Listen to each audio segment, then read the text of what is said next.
is there a motion to approve these minutes? Made by second? A second.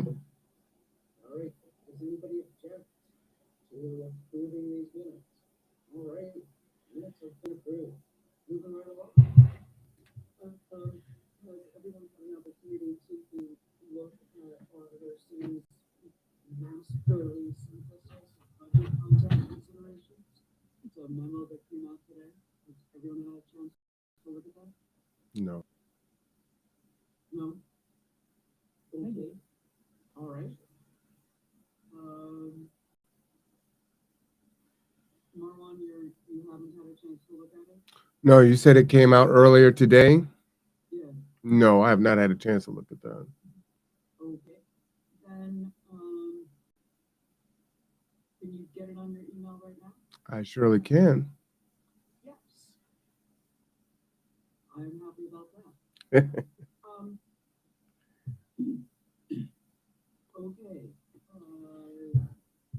I thought this was a great memo, and I would love to discuss it.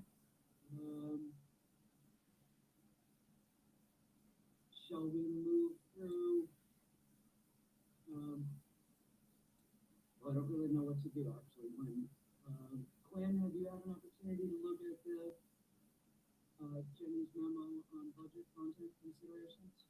No, whenever anything comes out the first day, I work at a regular 9 to 5, so I won't be checking anything day of.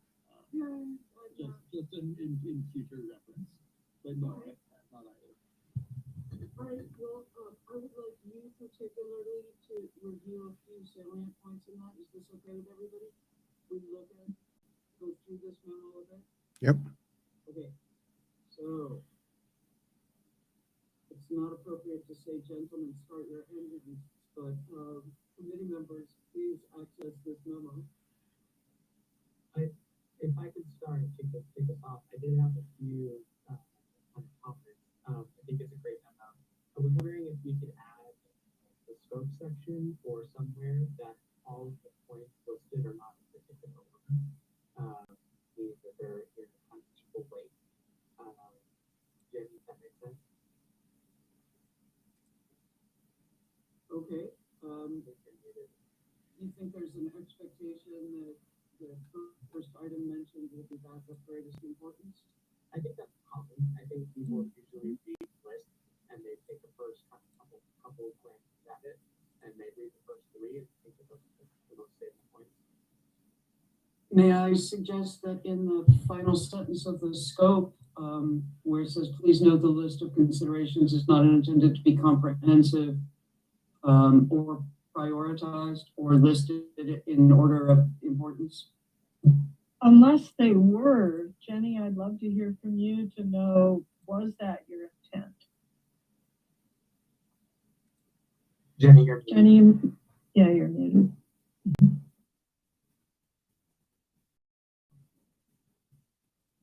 No, it wasn't my intent that it's in order of priority.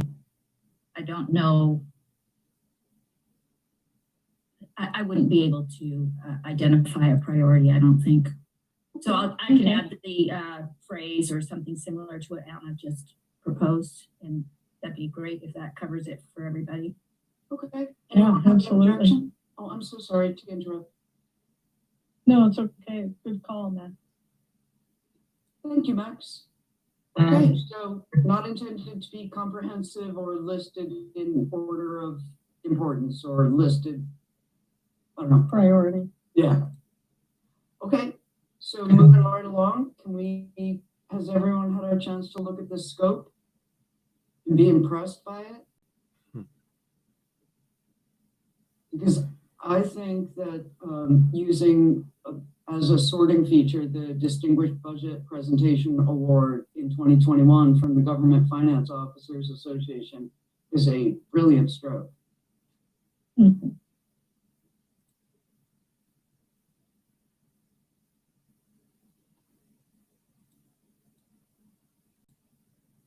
Okay.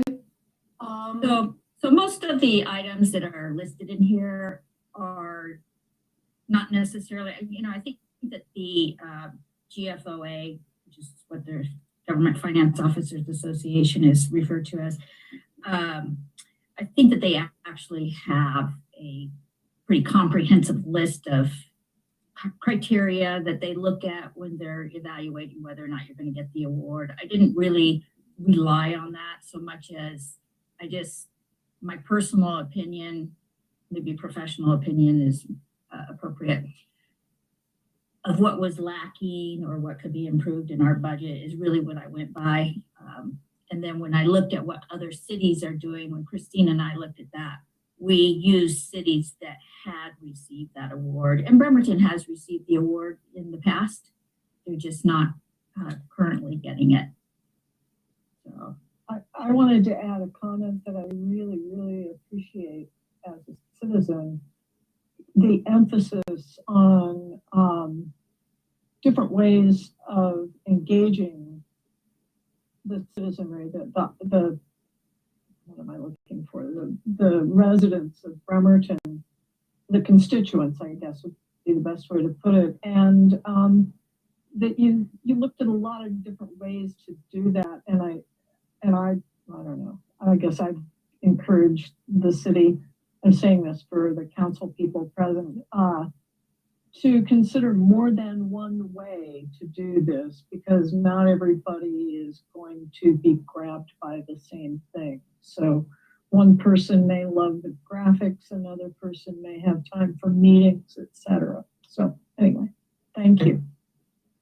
And I kind of want to piggyback on what Deborah said, because I agree. And coming from a private kind of environment where we have a bit more resources to do more thorough budgets. So, with that context in mind, in kind of the private sector, a lot of the times what you see is multiple cuts of a certain budget.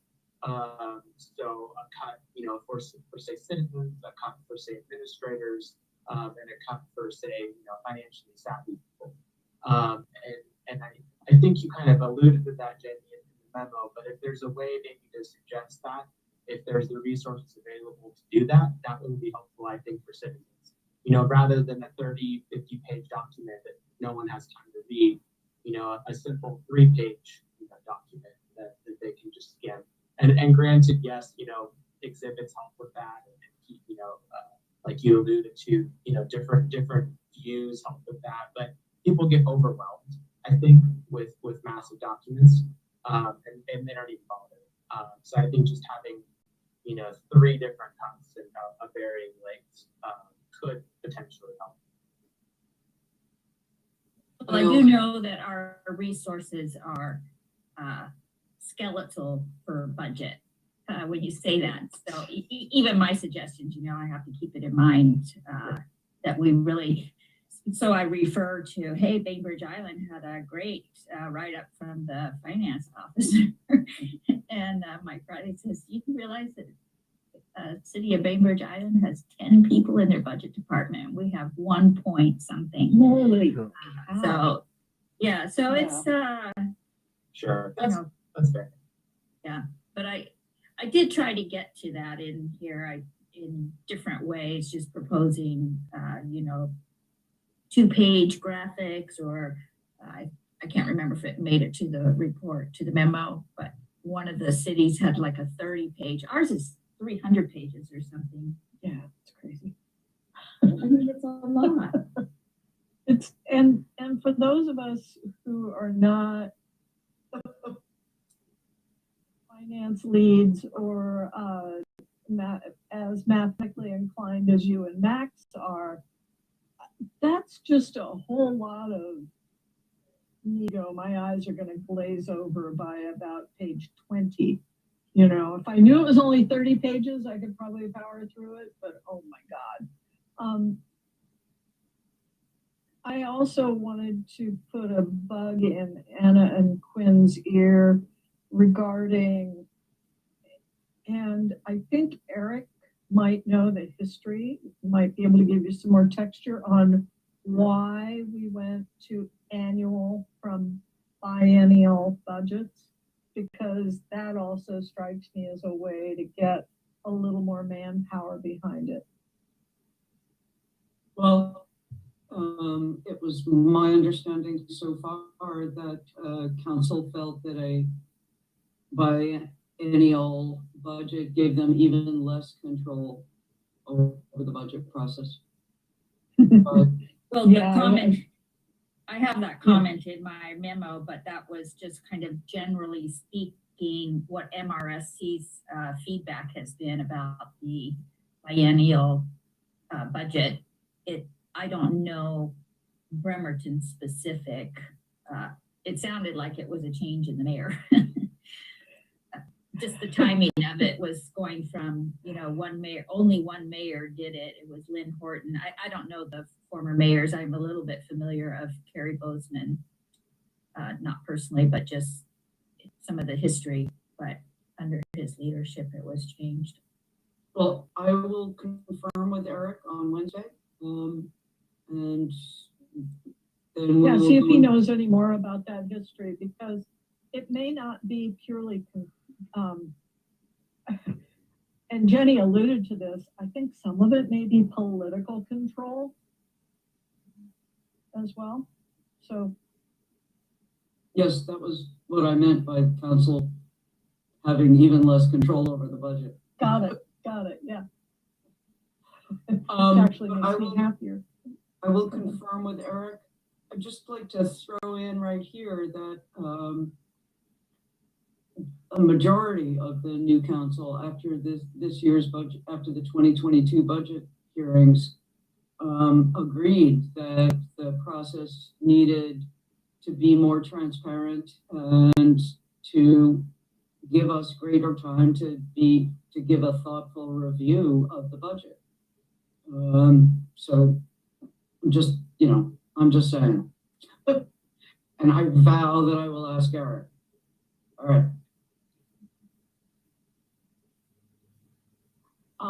Please go ahead. Does anyone else have anything on item 1 in this memo?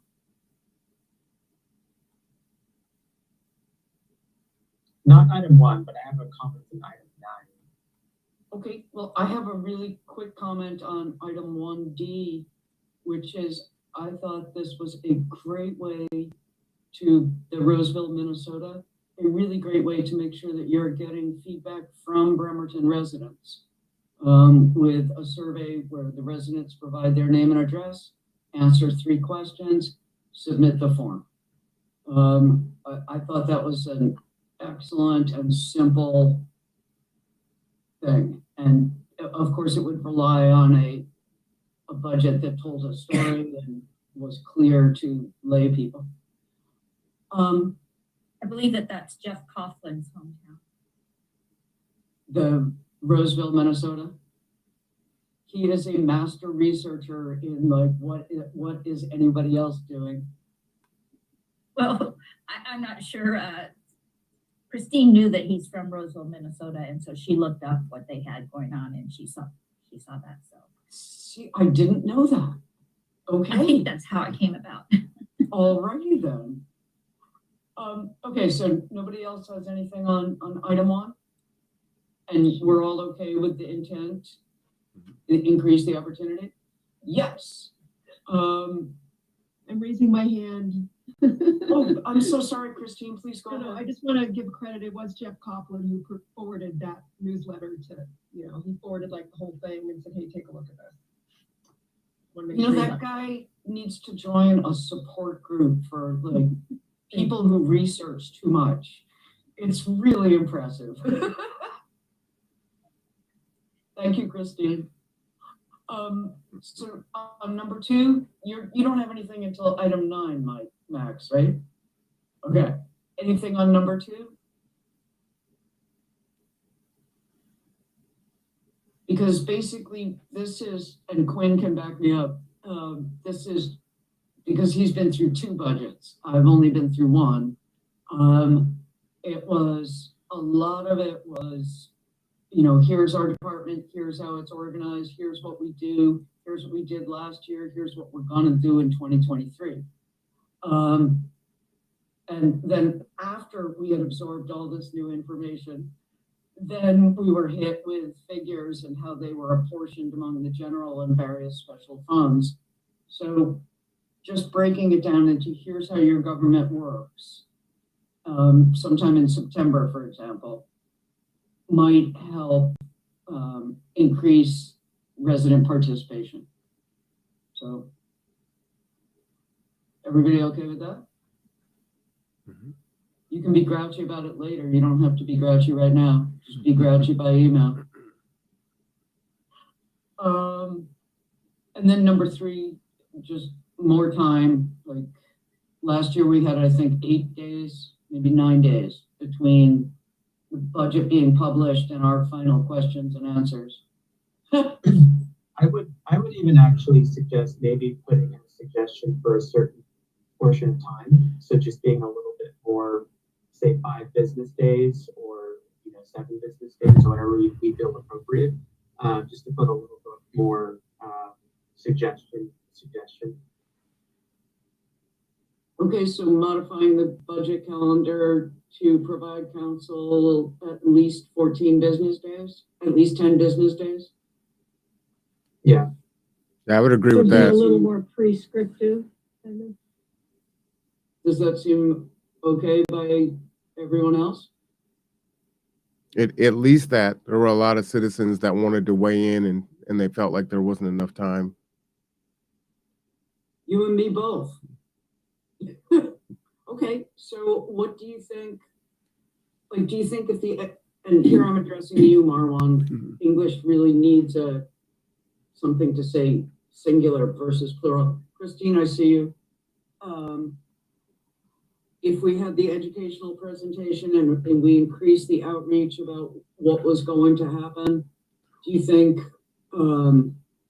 we could then have, like, for example, one evening could be just the public works presentation or just the finance?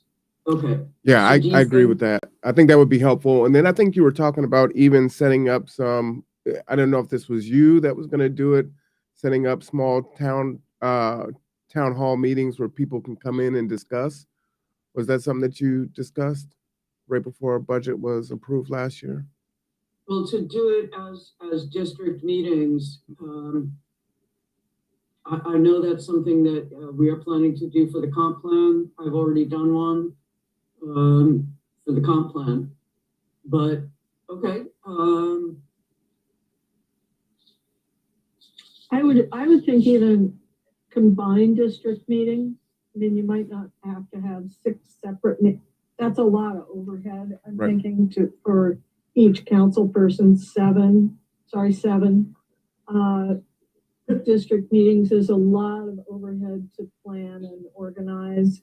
For some districts, it might not pay off, right? So we don't know what we don't know. But just a thought. If you could do 3 or 4. Okay, I'm going to call on Christine in just a minute. Yeah. I do a monthly town hall.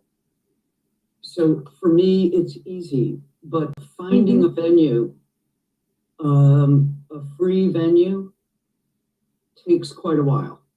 Yep. I am fortunate in that the public works facility is in my district. So I think that having all of these at City Hall might turn out to be simpler, like that kind of, like combining all 7 of them. Yeah. Christine, I'm so sorry, Vice President, please go ahead. No, go ahead. Christine, you have been patient sitting on a monument. Please speak. Okay, I want to make sure I'm not muted. Can you hear me? Okay, so just working back because I'm council staff, we kind of dial in with finance on scheduling the workshops and on, for council's calendar, study sessions, public hearings, all of that. So I wanted to clarify, are we talking about, we're talking 10 business days, that's just when it's presented, it's after the workshops, it's been presented, but it's not coming to council yet. So are you basically tacking on an additional 10 days? Because currently we have 2 hearings scheduled. That's actually more than 10 business days, and people can speak at each hearing, and they can provide written comments during the workshops and the study sessions. I'm just trying to work backwards and see what the intent of the 10 business days would be to help, I'm visualizing this calendar and how Yeah, do we no, have of course that you are. calendar. So on October 19th of last year, the budget was published on the city website. Mhm. On October 27th of last year, the final questions and answers on the budget were held. Mhm. So that's like one. And then the first hearing was the next week. Okay. Yeah. So it was like literally 8 calendar days later, 6 business days. So really at least 10 business days. And if that means that the budget has to be published earlier in order to meet with the other, the other requirements of the RCW, then that's what we're recommending is however, almost on Christine, like whatever has to be done to give us more time so that we and the public aren't subjected to a fire hose of information. Please go ahead, Christine. Thank you. My last question, Chair, was, so would this come after that initial presentation? And then am I assuming that the proposed town hall and extra time to digest the budget would happen in that window, and then we would come to the public hearings? Is that how that would play out? As a suggestion, I'm just trying to see if that's where we're going. Yeah. Right now, the I'd like time to, after you. Thank you. I would just like to say that what I've done in this memo is to try to present some ideas without pinpointing it, like increase the opportunity for public engagement to facilitate a more meaningful exchange of ideas between the government and residents. The city of Redmond's doing this. The city of Kirkland's doing this. The city of Roseville, Minnesota is doing this. I'm not telling them what to do or how to do it. I'm just saying, generally speaking, you need to increase the opportunity for public engagement. Here's some ideas about how you might want to go about that. They may come up with something totally different. Same with the calendar. Yeah, I don't think it's going to be a long discussion. It's going to be, what does council want? How do they want to see it play out? You're going to maybe want to modify the whole calendar by an ordinance. And I don't want to be pinpointing it needs to be by 10 days. Anyway, that's what I've tried to do in the memo, is to leave it, here's the general problem. Here's some ways that you might fix it, but I wasn't going to dictate the specifics. Max? Thank you very much for the correction. And I completely agree with you, Jenny. I don't think we want to be, this is what you have to do versus this is what was best practice.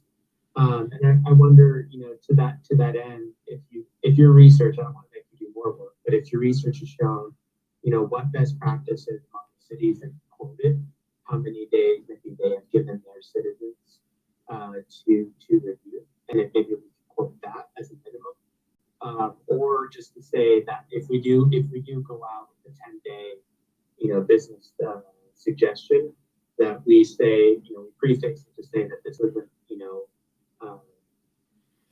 I don't know the best way to phrase that, but this isn't, an ironclad rule.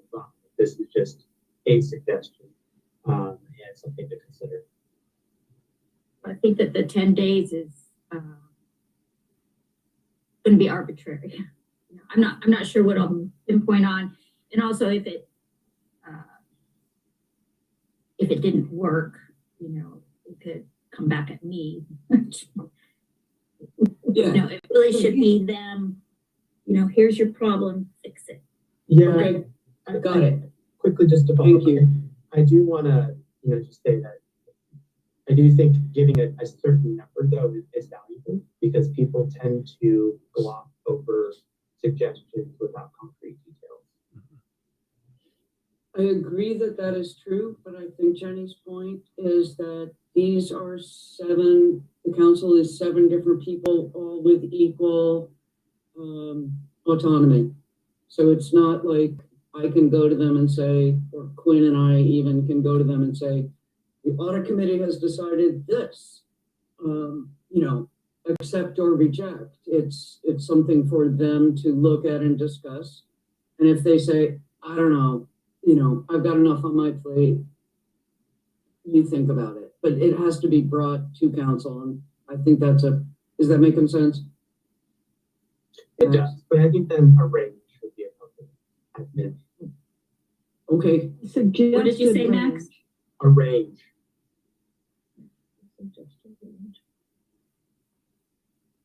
Okay, so let's put a pin in that and Deb, is it okay if we just call each other by first names in this meeting? Everybody okay with that? Absolutely. Yeah.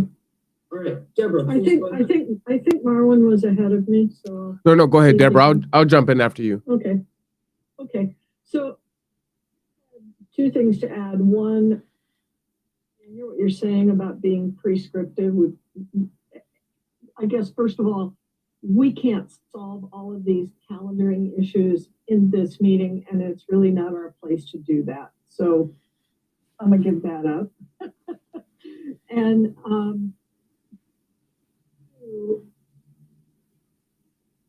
maybe a little softer in your suggestion to say, for example, town XYZ gives their citizens 10 days to respond after initial publication.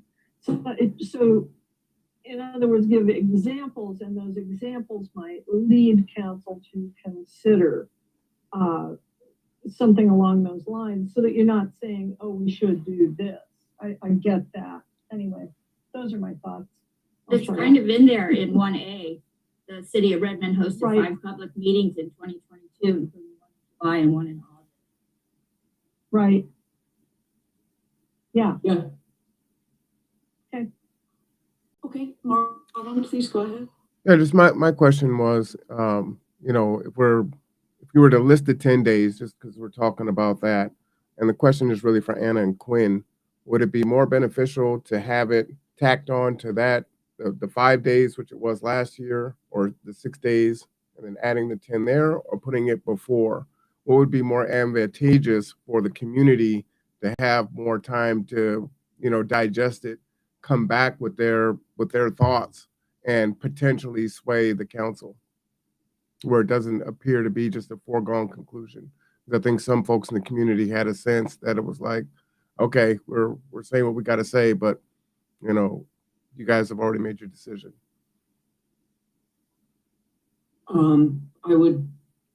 I think that that's a valuable input. I would also add that the budget is prepared by the mayor and staff, like by the entire executive branch.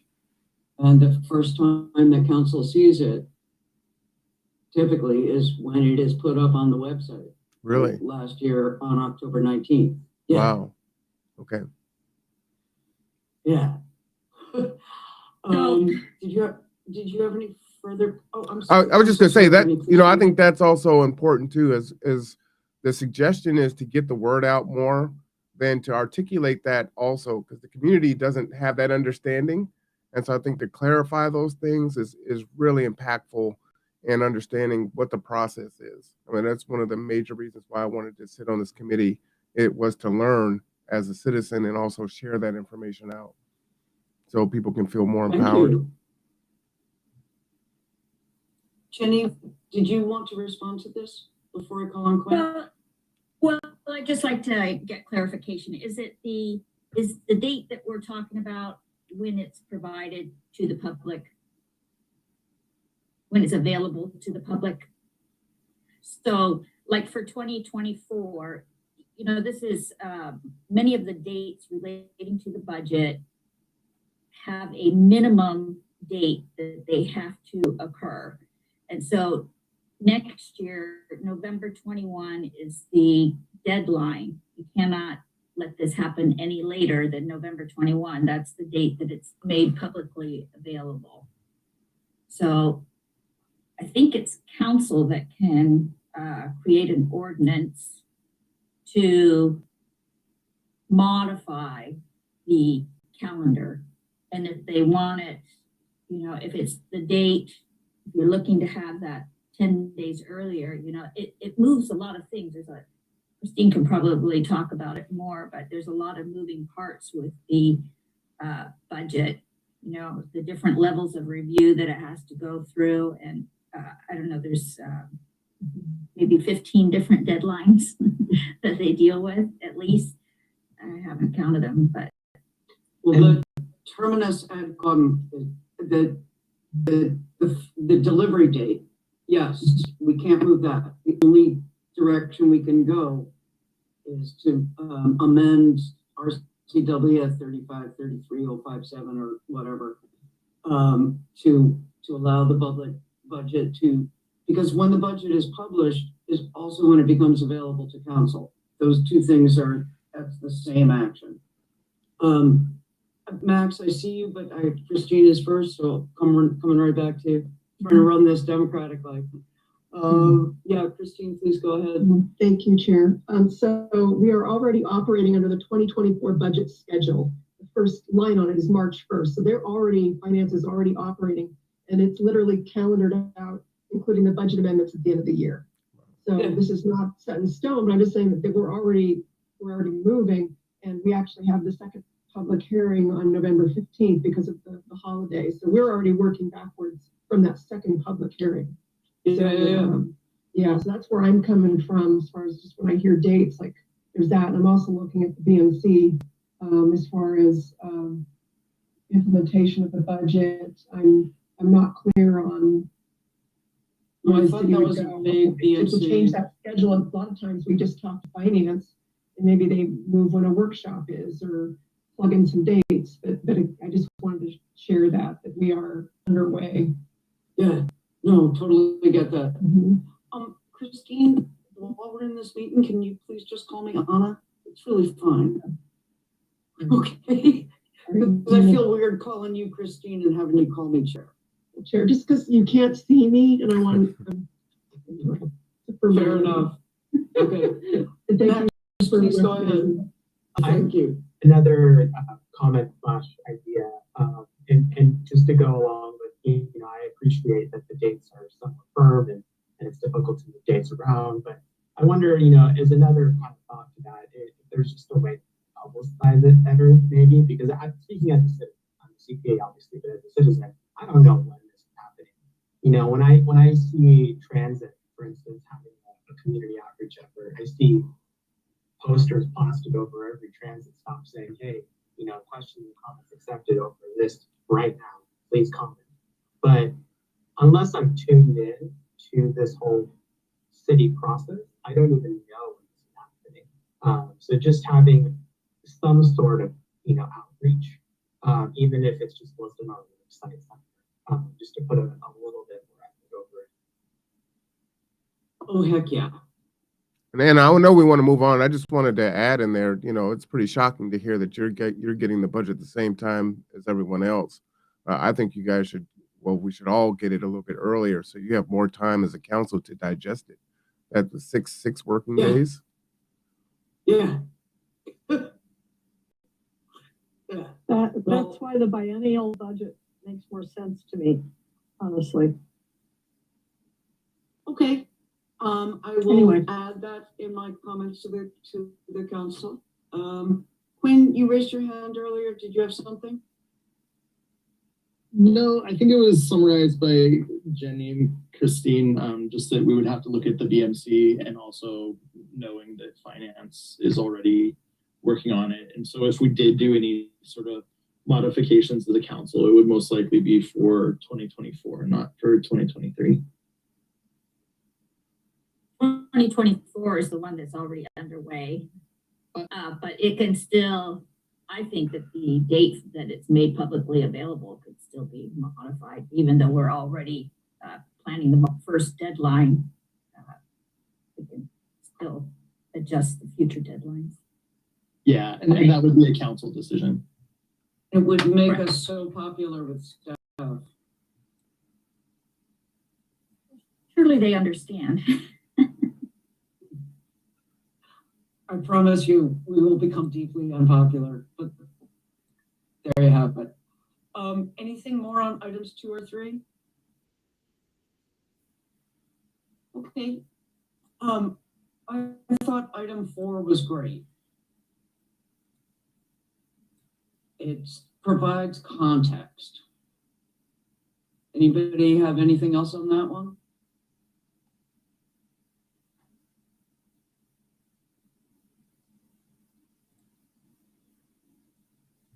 Okay. Number 5 is sort of a continuation of that. And I really, like, as a devoted lover of footnotes, I really liked this.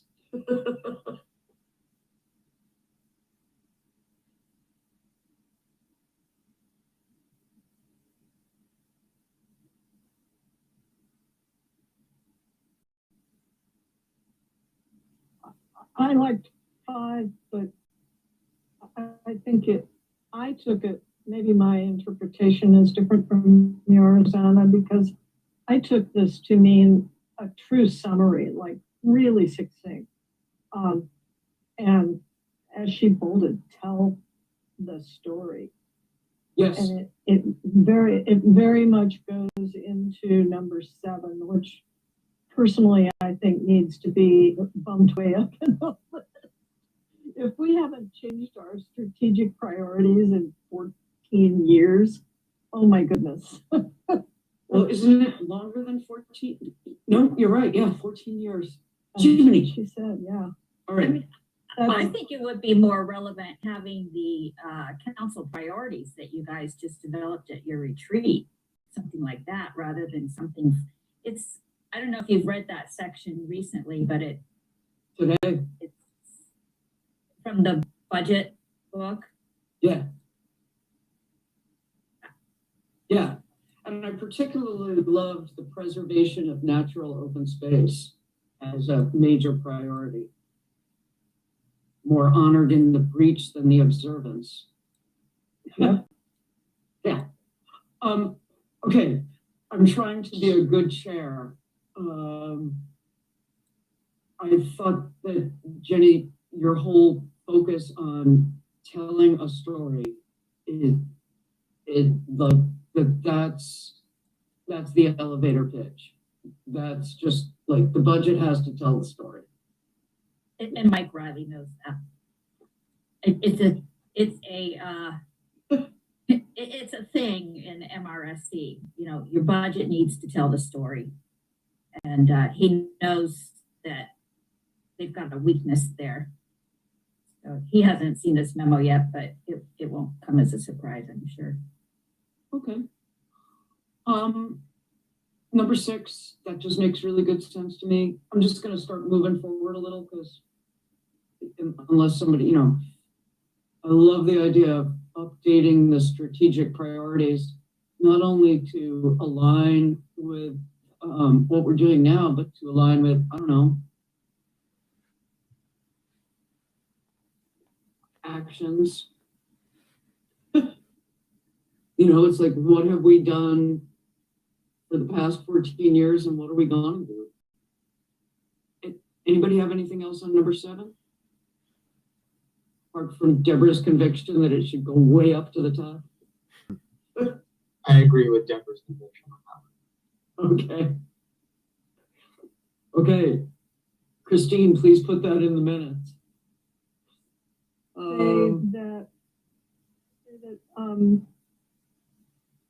You allude to this in the graphic and then some other things, but it's kind of like, what did we say we do? What did we actually do? Right? A report card. That could be really basic, and that graphic is a perfect example of that kind of thing, where it's like, well, we said we'd do this and we're going to give ourselves a letter grade. I don't know, something. Because right now, the budget to a lot of citizens just feels like a black hole. Mm-hmm. Yeah, seriously. I am among them. I'm still working on this stuff. Yep. So I'm going to give you another considered objection to a biennial budget, which is that we saw in the last year that the council got 4 new members out of 7, right? And if we have a biennial budget, that means that within any councilor's 4-year term, they'll participate in 2 budgets only. So they'll sort of get it by the second one, just the way I am getting it now that I've been through one. So I'm just saying it. Yeah, Max, please go ahead. I had a quick thought for Jenny. Have you heard of a Sankey diagram? I've seen some budgets incorporate it. I know some private employers do. It's a great visual way of illustrating where funds flow. Give it a look. When you have a second, maybe we can suggest it, or if you don't feel it's appropriate, then it's not. But it's a really popular visual aid. How do you spell it? Sankey, Sankey.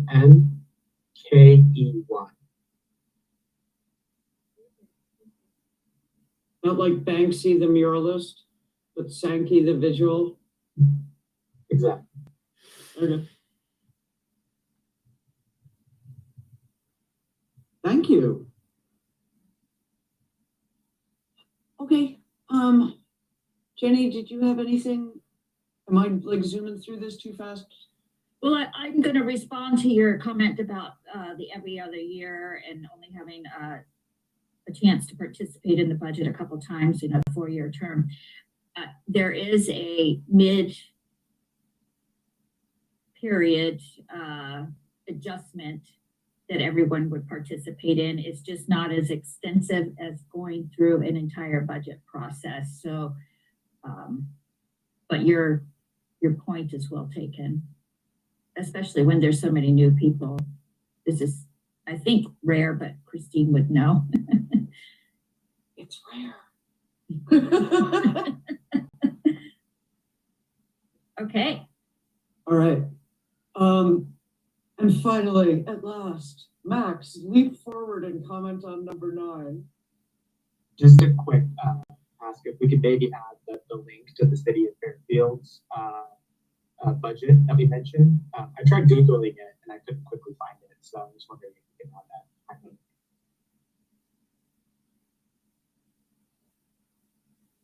Anyone else on number 9? Recording stopped. The recording stopped.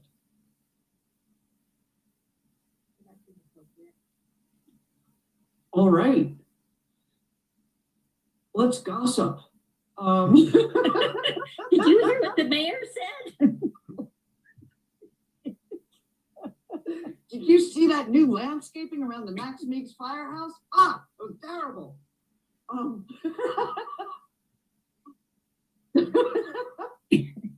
Recording in progress. Okay. Okay. All right, so we're making that that change to item number 9. Number 10 is completely out of my skies.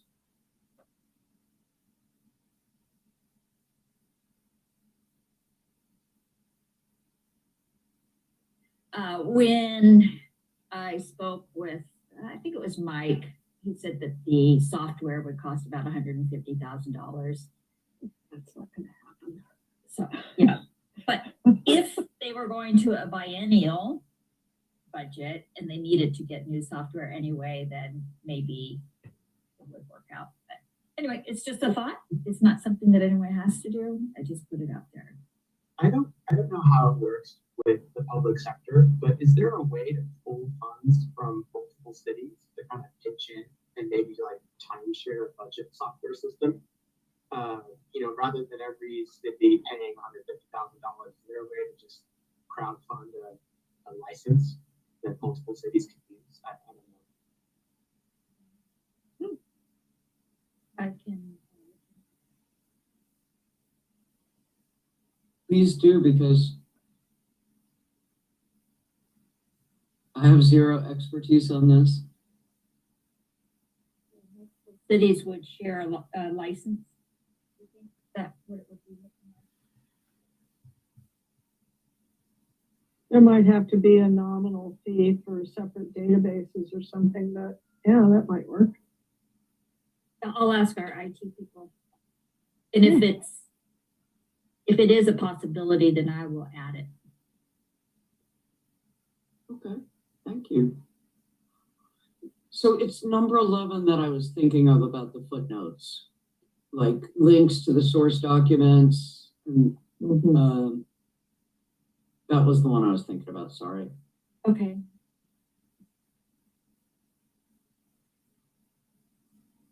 Did you have additional items that you added? No, I was thought hoping this I would was- have more, but I just. Really, the thing I keep thinking about lately is Einstein's famous dictum that you never really understand something until you can explain it to your grandmother. Right? Nobody feels like they're being talked down to if they're being compared to Einstein. I feel pretty sure about that. And it really is. That's the scarlet thread, I think, that runs through all of this, is that it's got to tell a story, it's got to speak to the people of Bremerton, and it's got to be made shorter because people are not sitting down and reading 5-volume Victorian novels anymore. I can't believe how long the budgets are. Anchorage is over 1,000 pages. Or 10 people. Or, Right. A Or- page per person. Max. or maybe even some sort of podcast. I don't know if the city does that, of just, someone narrating the highlights of a budget. You could read that, you could listen to that over a commute over the ferry. People would do that, I think. If only we had someone on the audit committee who had experience with podcasts. There might be somebody. Marwan hosts a podcast called The Conduit. So yeah. Okay, Marwan, over to you. I know zero about podcasts.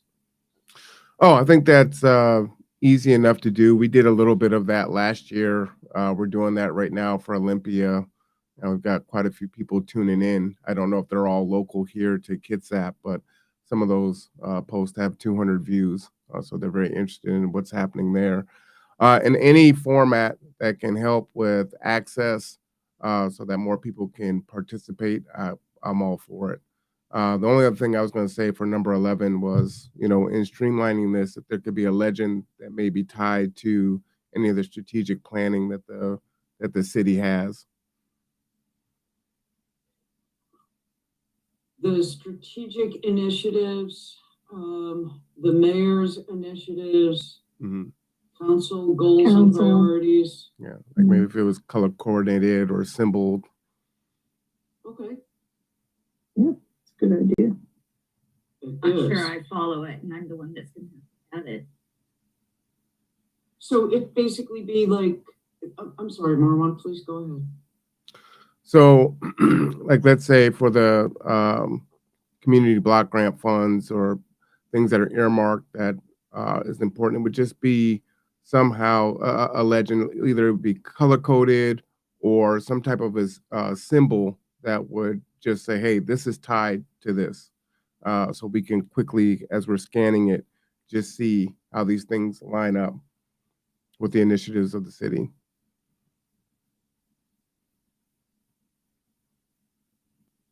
Right, so it's like rental assistance and weatherization, just as a for instance, that would connect to the strategic priorities, the Right. mayor's initiatives, and council goals. It would be a trifecta. Mm-hmm. Right, with just like a little icon, a colored icon or something just next to it. Yep, that'd be really easy to have. Is that Absolutely correct. okay?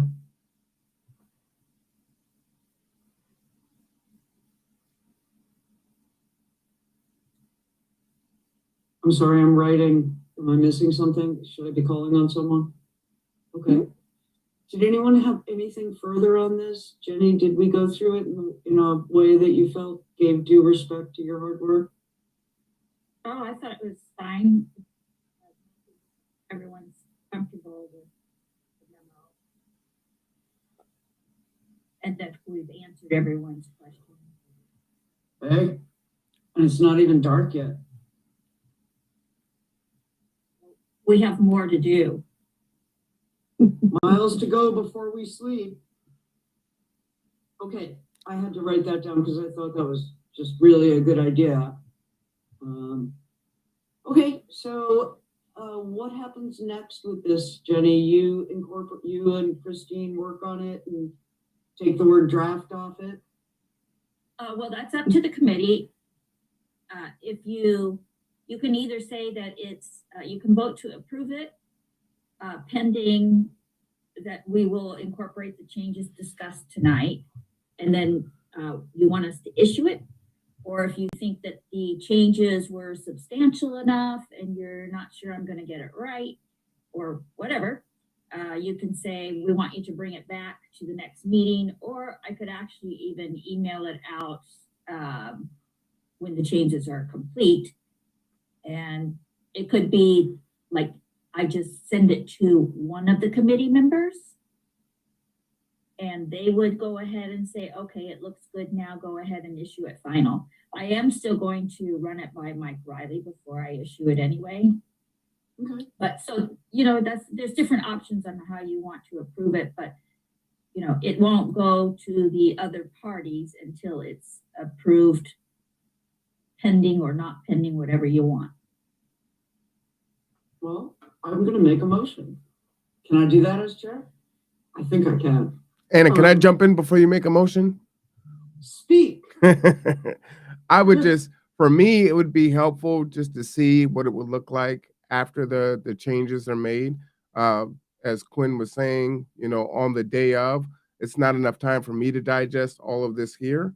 So, you know, I trust everyone. So it's like, okay, that looks pretty good, but it really doesn't give me a lot of time to chew on it and see if there's anything that I'd like to suggest or add to it. Go ahead, Jenny.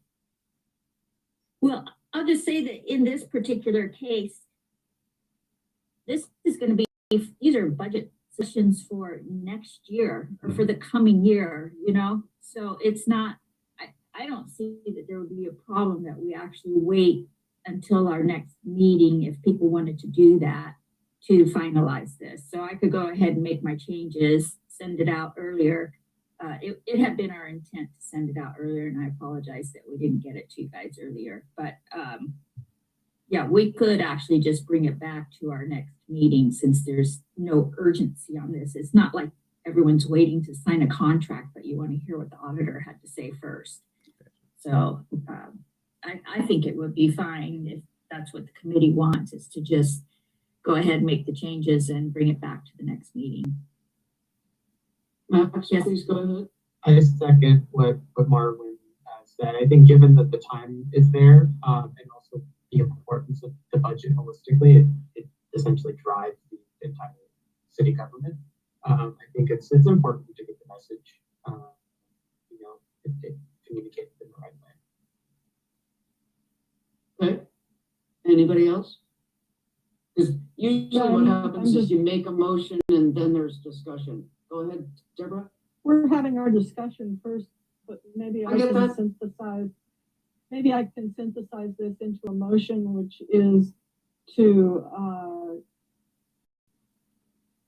Maybe we don't even need a motion if we're all good with Jenny just taking our suggestions and we review at the next meeting, and that's when we decide yay or nay. That hardly seems like it needs a motion. Unless I'm being wildly informal.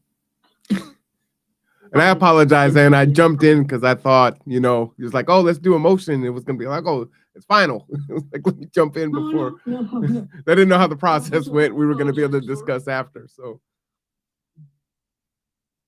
Anybody That's how else? Robert's rules has it, Marwan, is that you make a motion and Does then, anybody- then you discuss and then you vote. gotcha. Okay. Yeah. Does anybody else have any discussion on this motion that has not yet been made? Okay, so I move, I understand the value of caution, and letting time pass and making sure you get it right. I would also suggest that, for example, on page 1, here's the entirety of the changes. This list of considerations is not intended to be comprehensive. We're adding the phrase, nor listed in order of importance, right? Just making that clear. On page 2, we have, I believe, 0 changes. Is that correct? On page 3, we have again 0 changes. So far, so good. On page 4, are there any changes here? I think page 3, actually, we were considering moving the strategic priorities to the very top. That would, then we could change the scope to, in other words, if we're going to prioritize one thing, then we would have to go through and prioritize everything, I believe. Yeah. Which, so on page 4, I would like to take this to council, is my goal, for them to also be considering, because a lot of this needs council input. So if my impression that none of the changes are of any magnitude is correct, then I could do that. So that's my secret agenda. Except we don't Yeah. release reports to council.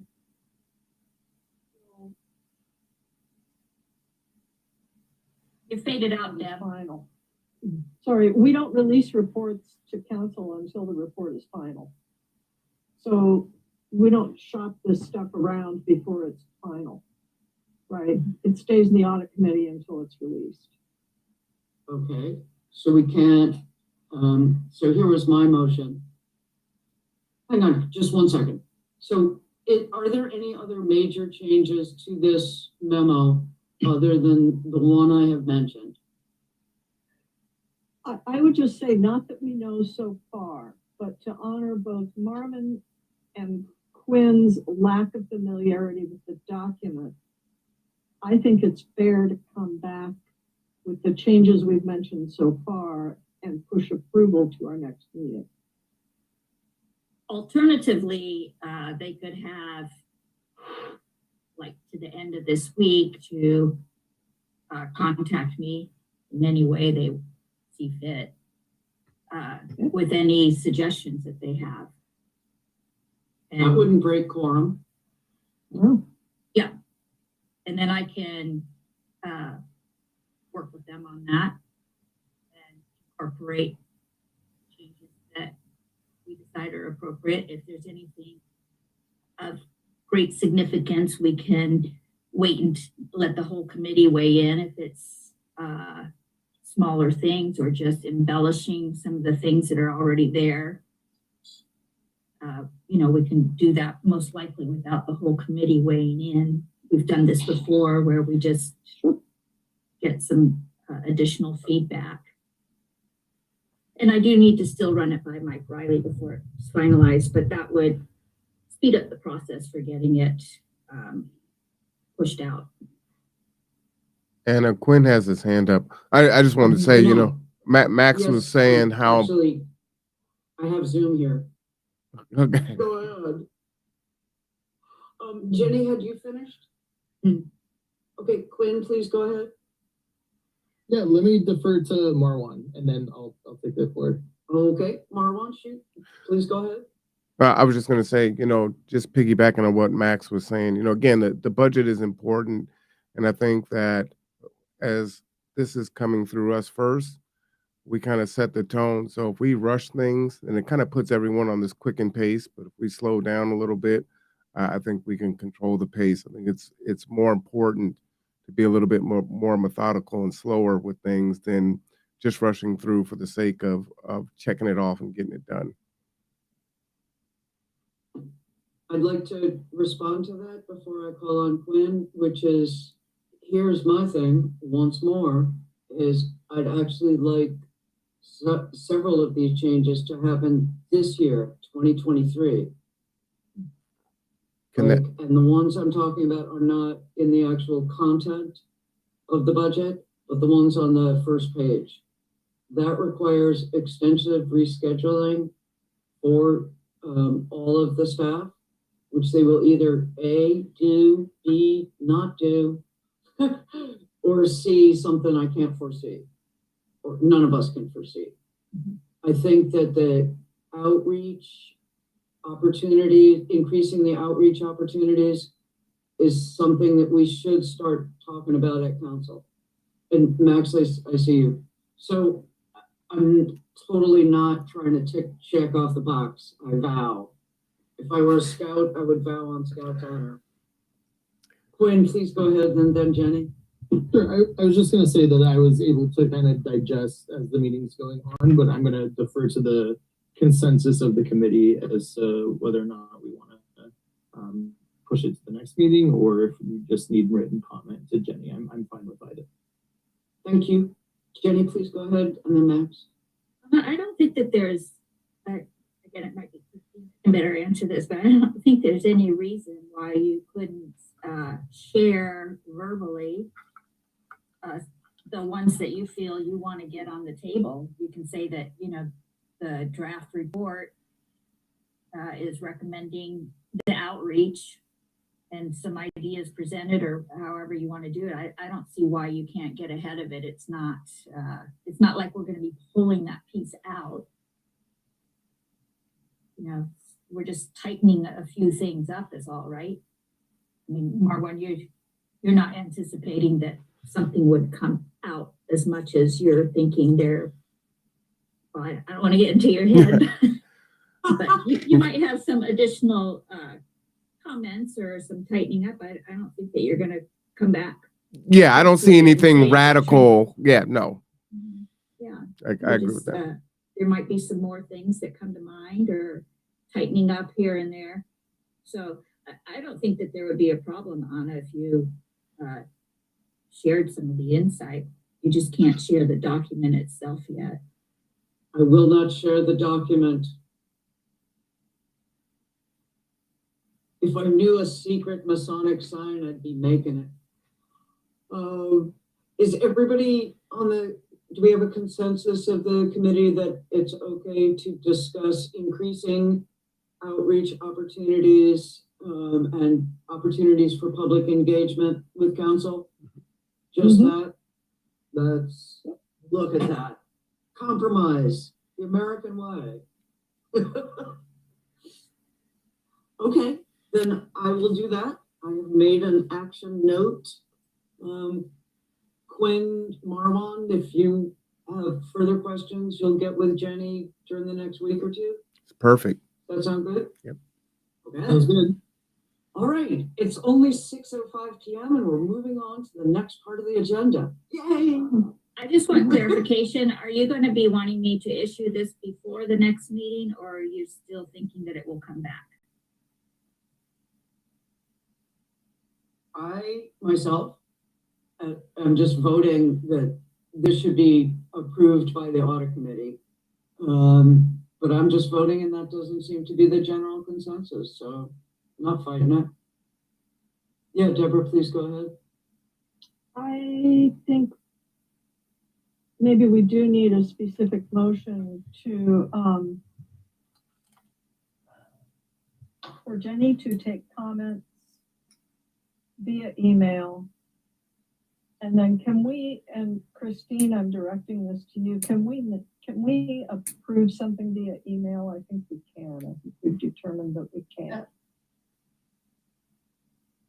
There's an issue with doing action by email. We could violate quorum. That would be a violation of the OPMA.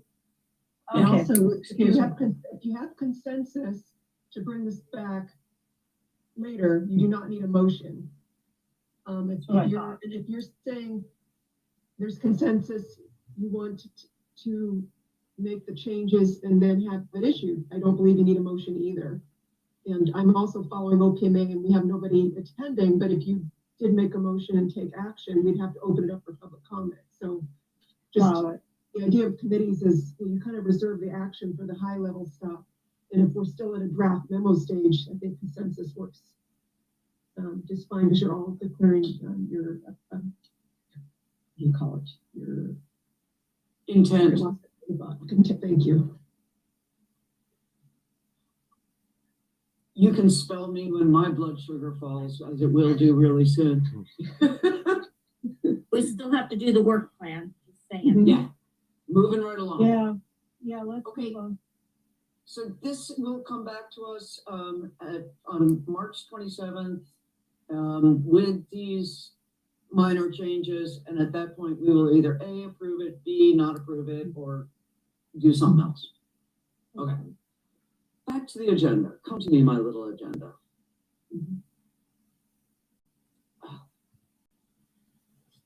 Okay.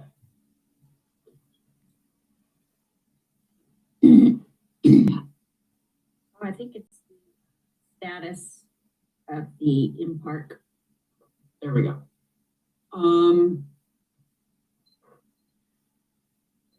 Nope.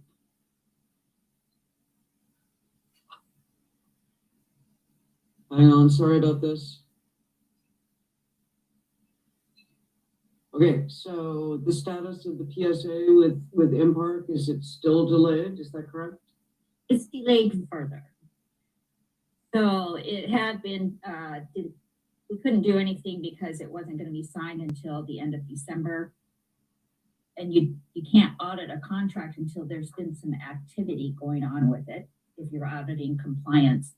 So we thought that, oh, well, mid-year we'll be ready to go, but they actually signed an extension of the old contract until the end of March while the parties continue to negotiate. So this will not be ready until fall or so, something like that. So we need to, so that will bring us to 3B, which is the proposed updates to the work plan. So not only the proposed updates, but you need to tell me what your priority is because it's my next project, because parking's not going to happen for a while. Okay. I have, did everybody get a, sorry. Can we take a 2-minute break here? Is that okay? Yeah? All right, Deborah, you had a question? Yeah, I can't find my agenda, and the work plan I think was attached to that. So while we're on break, Christine, could you forward the agenda again, please? Thank you. Okay. Okay, are you taking a 2-minute break? Yep. Okay, I'll pause the recording. And are you Recording sending, stopped. Christine, are you sending Deborah the packet? Yes. Let's see. Thank Here with you you. very My much. computer is loving me trying to do 2 laptops at the same time. So let's see. Want me to do it, Christine? No, I got it. I'm just making sure I don't get us kicked out of Zoom. Yeah, don't do that. The joys of technology. Okay, here we go. Come on.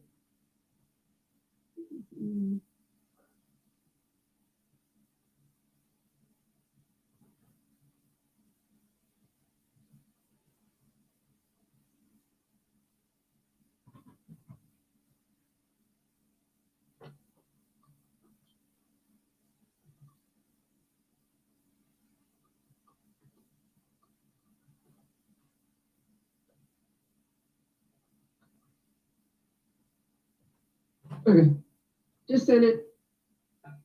Thank you. Appreciate that.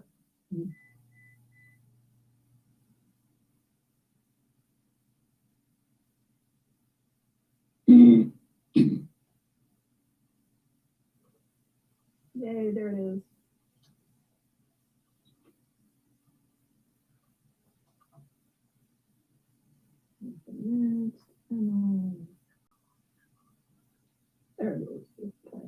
Thank you so much.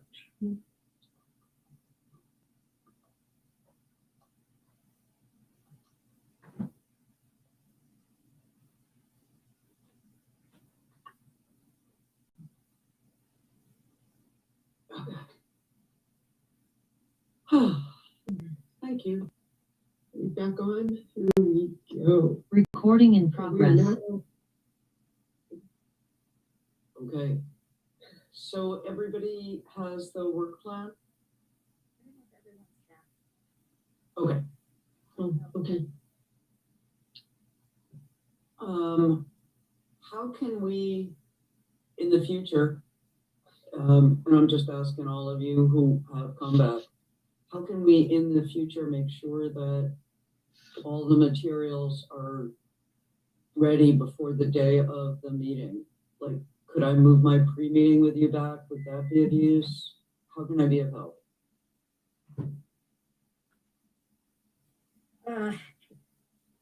It just was a fluke. Okay. Usually we Christine and I have better coordination. My last day working was Wednesday. She usually sends the packet out Friday, and we just didn't coordinate well enough on that. That memo should have been in the packet. So, Okay. it was unfortunate. I realized it when I got in this morning and opened the packet. Oh, darn. So I do apologize. I know it would have been helpful to have it over the weekend. I have Monday off, technically, theoretically. So it was easy for me. But great, a fluke is wonderful. So nothing to fix. Isn't that dreamy? We'll coordinate better in the future. Okay, so the work plan. I'll say that Yes. I know that Anna's probably getting ready to say this anyway, but she did provide some additional ideas. We didn't actually include them in the work plan at this point because normally we discuss it as a committee before it gets added. So I don't know, Anna, if you want to share your ideas, or I have them in front of me if you want me to do that. Am I being like kind of a bumptious chair? Is this really like, Jenny, you're supposed to run the meeting? Because if so, let me know, yeah? No, I'm sorry. I wasn't trying to steal your show. I just was. No, I background. didn't think so. Okay, this is a very Northwest conversation that we're having. So I was thinking of a couple of things. One is we clear cut our watershed forest. And Cami Appleback, who is the water department division manager, basically she's in charge of water, did a presentation in, I think, 2020, Quinn, on the net profit of doing so was 150,000. I don't know if she included the salary of, we now have an urban forester, Sean Walsh, who focuses exclusively on the watershed forest. He covers the watershed. I couldn't resist that.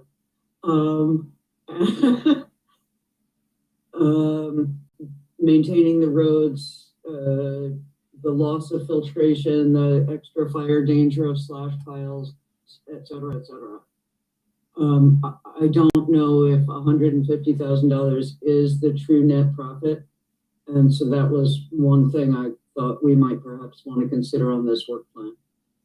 Just to be clear, we didn't clear cut the entire watershed, just Okay, when they no. log it, they clear cut it when they do log it, right? Yeah.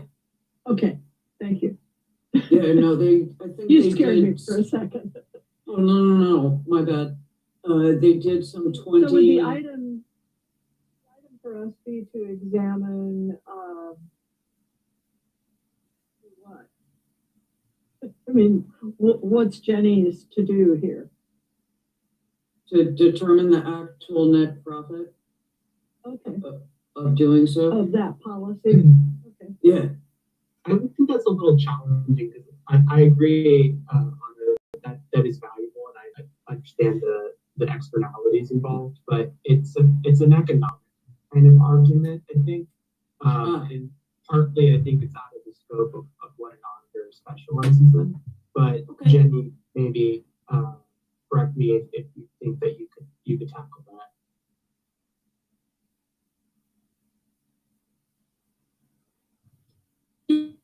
I would need a little clarity on what it is that you really want to know. So, because the net profit can be different depending on what it is you're wanting to know about it. So, for example, how much would the city save or lose if they no longer harvested the timber? Because it's not necessarily the same as the net profit. So some of the activities that are charged to the P&L in forestry are bound to have to continue no matter what. So even if you discontinue cutting the forest, they still have to manage the watershed. I don't know the details of it because I haven't looked at it yet, but surely my expectation is that some of those costs have to continue. So if that, I would have to know if that's the question that you're wanting to know is how much could the city save if they no longer cut the forest? We contract out the logging to Lusignan Forestry. But if this is an overly complex thing for the audit committee, then, so be it. I don't know if anyone has said that it's too complex, because I don't think it's too complex for me, the job itself. Just making sure I understand what it is that you want to know about it. And is it how much money the city would save if they weren't cutting the timber? Then, that's the question that I would answer. But if it's something else, you have to tell me. Yeah, Deborah, please go ahead. That was just, so Jenny kind of got at my question.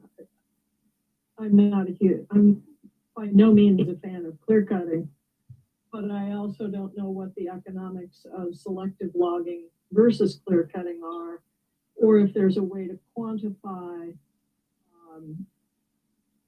the additional sedimentation into our watershed, et cetera. Those quantifying those for someone with Jenny's skill set is going to be very different from an environmental scientist's skill set. Okay. So I hear that. It's noble. Okay. Then unless, Jenny, you are planning to go back and pursue a doctorate in environmental science at the UW in the next couple of weeks? No. Okay. Then let's move right along.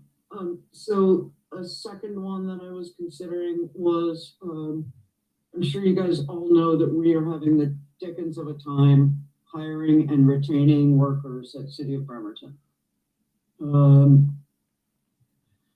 Our salaries are, from what I can tell, are quite in line even with Bainbridge salaries, and yet we're having just a tough time. So I thought, would the issuing of childcare vouchers to City of Bremerton employees increase both hiring and retention of city staff? Are there any exit interviews that are being conducted to find out why people are leaving, the turnover so high or frequent? Yes. Yes, there are. What are they reporting? I don't know. Wow. I have Quinn, have you been able to find out? No, and actually, this is the first time I'm hearing about retention or hiring issues, so I'd like to see some data on that. That'd be interesting. Okay. Charlotte Nelson, the head of HR, has mentioned this.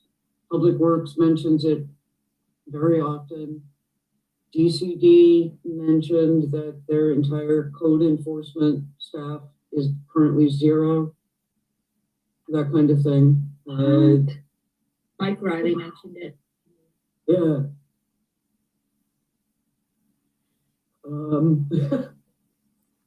Anna, again, childcare vouchers is noble, but are there places where that childcare could be had?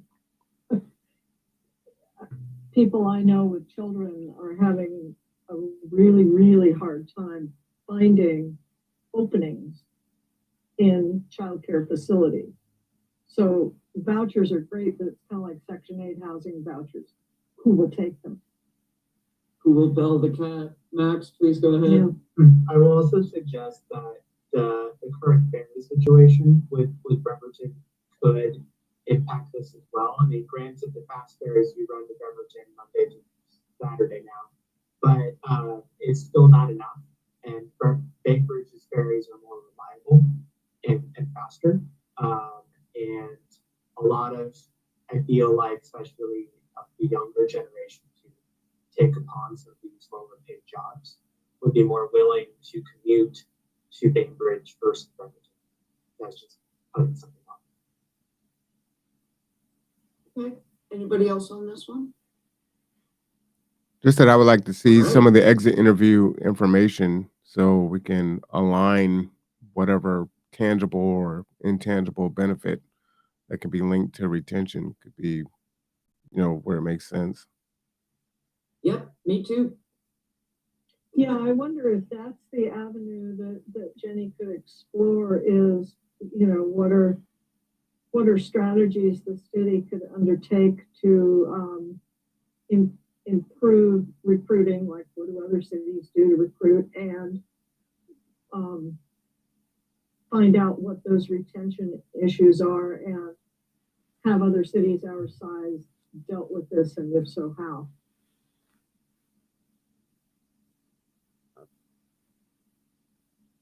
Well, perhaps, Jenny, you could get an answer where I have been unsuccessful.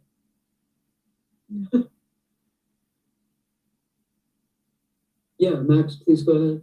I'm also curious what the challenges in getting those exit interview records are. Is it a confidentiality argument, or I thought that all records are public as far as city government goes? I can't say. I know that I have asked and I have not yet received any answer at all. So it could be confidentiality.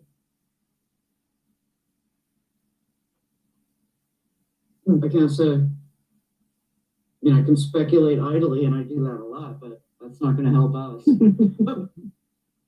Yeah, Quinn, please go ahead. Sorry, folks. I have a bad connection. That's just why my video's off, so I'm kind of hearing things in and out. But was the question, how do we get a hold of personnel records? And does the PDR have an exemption for that? Or No. It was just what Max was asking. What's the difficulty in getting the gist of the exit interviews?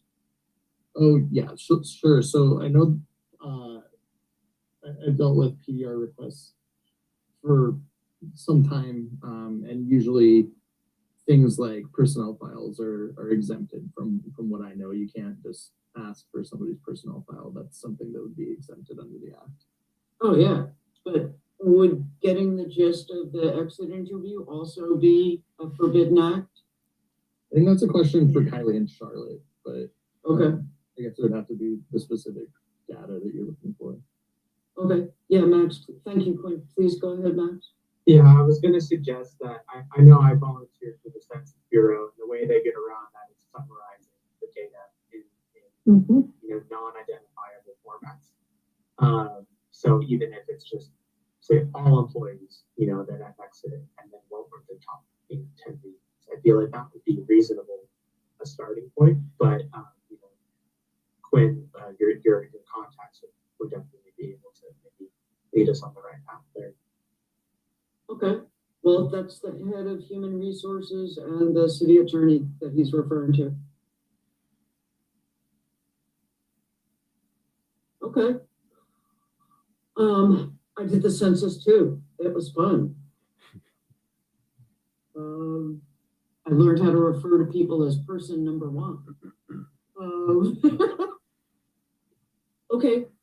And then the third one is one that came out that I had proposed, and it came out of council this past Wednesday, which is to look at consultants that we are using repeatedly, like Parametrics, SCJ, Active Construction Inc., etc., and determine if there are recurring elements in them that could be more efficiently and more cost effectively served by hiring staff. So Because we that have was- such an easy time hiring staff, right? yeah, nothing like, you know, having a really good lead in, but this was something that the entire council wanted me to bring to audit because, so I am bringing it to you, and, you know, my timing is so good.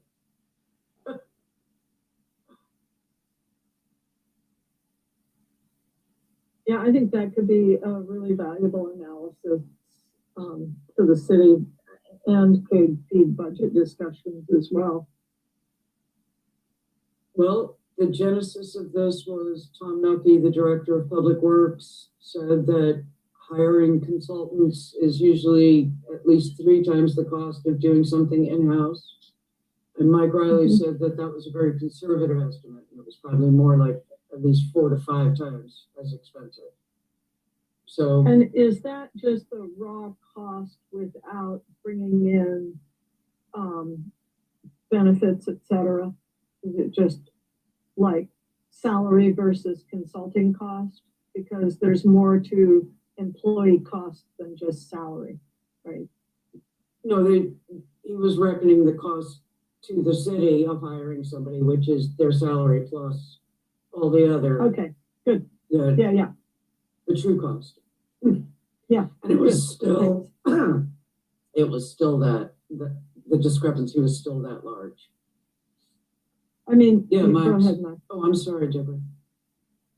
Although I suggest maybe to look into, if he has considered it, you know, just the fact that consultants work for a brief period of time and you have to hire an employee for a longer period of time. Whether or not you can shift their specific resources to another project. So yes, although a consultant may be 4 to 5 times more expensive, but if you only need them for 2 months versus an employee for a year or 2, it may shift math. That's why the whole recurring thing, because we are looking, like those 3 consultants that I just mentioned, we're looking at contracts for them at least every month. And council is looking at them. Yeah. Okay, so We also, the other advantage, and this is stuff Jenny could get into, but the other advantage with consultants is you can fire consultants pretty easily, much more easily than you can a city employee. And you can find different consultants and they have to compete against one another. So it's a different, and I believe, I know in private industry, it hits a different part of the budget. So it doesn't hit that HR part of the budget. had you finished, Deborah? Yeah. Okay. So that is true. The other thing that is true is that when you have employees, you have historical memory, you have institutional memory. You have somebody who says, you know, oh man, that project I worked on failed. What can I do? Whereas a consultant feels like, hey, you know, yeah, Max, please go ahead.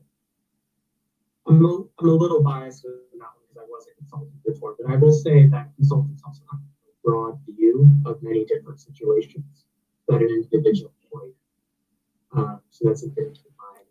They've seen sometimes dozens of different examples that they're able to leverage, which an employee has it. And so the historical knowledge is valuable, but it has to be weighed against a broader skill set.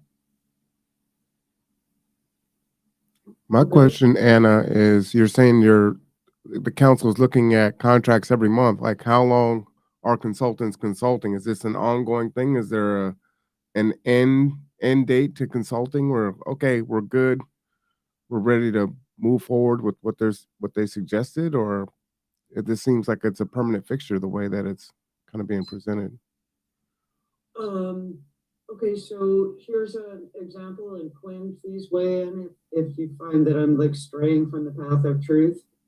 Parametrics, and I'm just bringing them up because a lot of the work they do is the work I used to do, so I understand them a little better.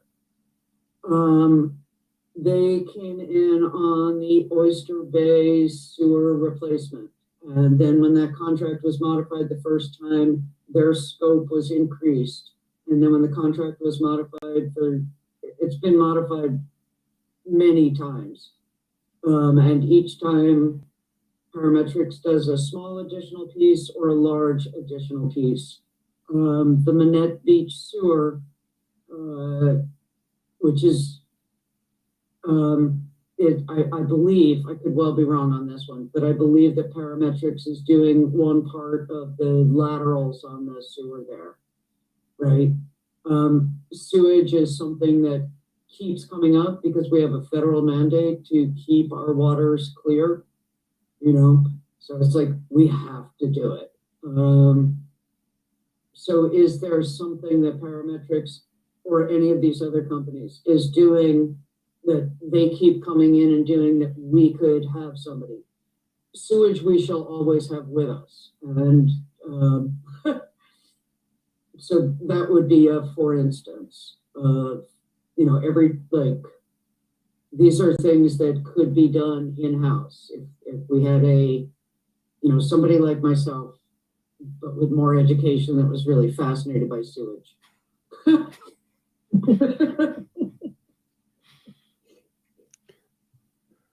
I mean, that seems to make sense to me, Anna, Okay. Is it the consensus of the committee that we add this to the work plan for review next month?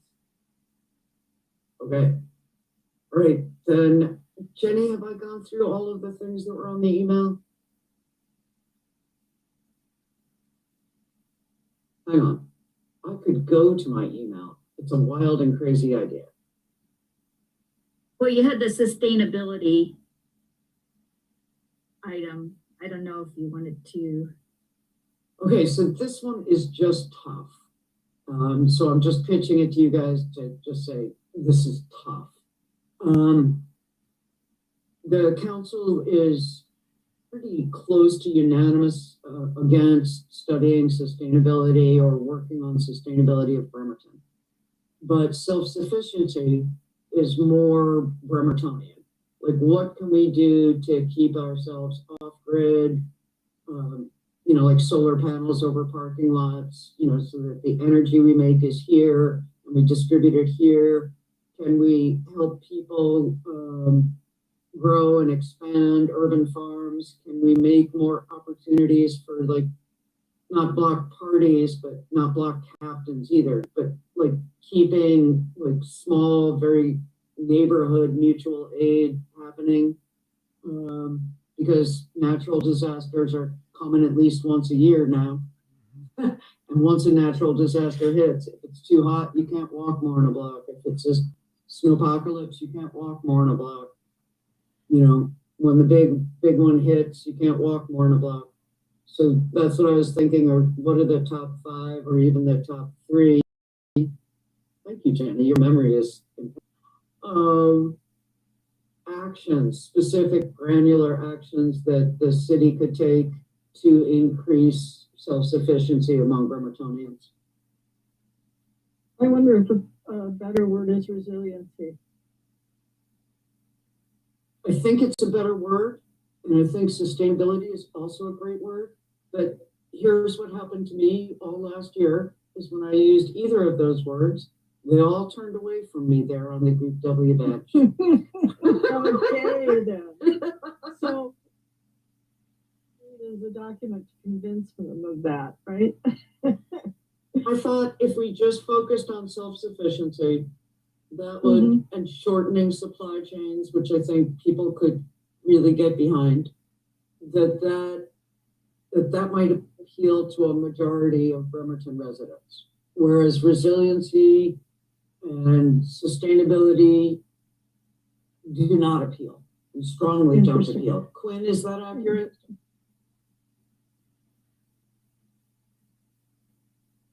Yeah, I'm sorry, still breaking up. Yeah, I'm hesitant to, speak on behalf of all residents of Bremerton, but that seems accurate to me. Well, certainly all, like, the very clear majority of council is not, like, self-sufficiency, I think might be more appealing. So it's a shot. I just keep chipping away at the fact that, climate crisis is real. Max, please go ahead. So what would we be asking Jenny to do on that one? Exactly. What would be the top 5 most effective things we could do to increase self-sufficiency in Bremerton? Is that In terms of overly vague? in terms of community involvement, or in terms of individual, I guess, self-sufficiency, to use your word, but something they could do on their own, or because you use community block parties as an example, so we're trying to narrow in on, are we talking about how do they become stronger neighbors with each other, or what do they do individually to become self-sufficient? I'm talking specifically about actions the city could take. So this is community-wide self-sufficiency then, huh? Well, citywide, like what could the, Yeah. It's like what Obama said, it's like government doesn't make things perfect, but it can make them better. Hang on, Quinn is speaking from the chat. Okay, he's pre-apologizing for his bad connection, which may cause him to drop off. I just don't hear a clear enough ask.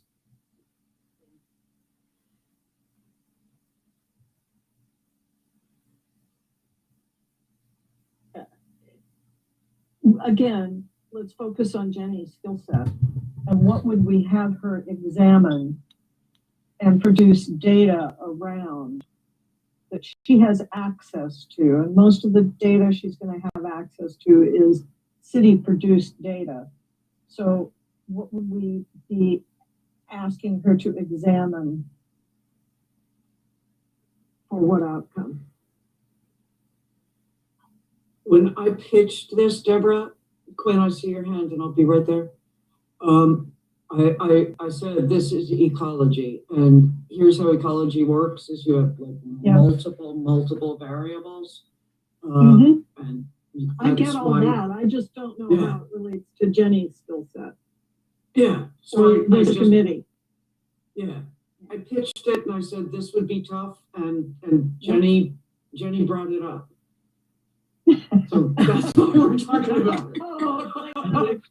I think one to maybe like give an idea to see if there's any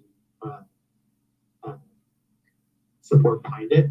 Maybe Jenny could look at some larger cities to see what kind of programs that they put on to engage the community that maybe Bremerton doesn't have. I mean, granted, Bremerton is not a large community, but just going back to the idea of the community block party, I don't see that happening in Bremerton. I've been here 2 years, and I know in Seattle, for an example, they give an easy way to hold, get a free permit to shut down the street, to pull neighbors together to have a gathering, and things like that. I don't know other examples, but easy things that Bremerton could leverage and take on, as best practice in maybe larger cities like Tacoma or Seattle.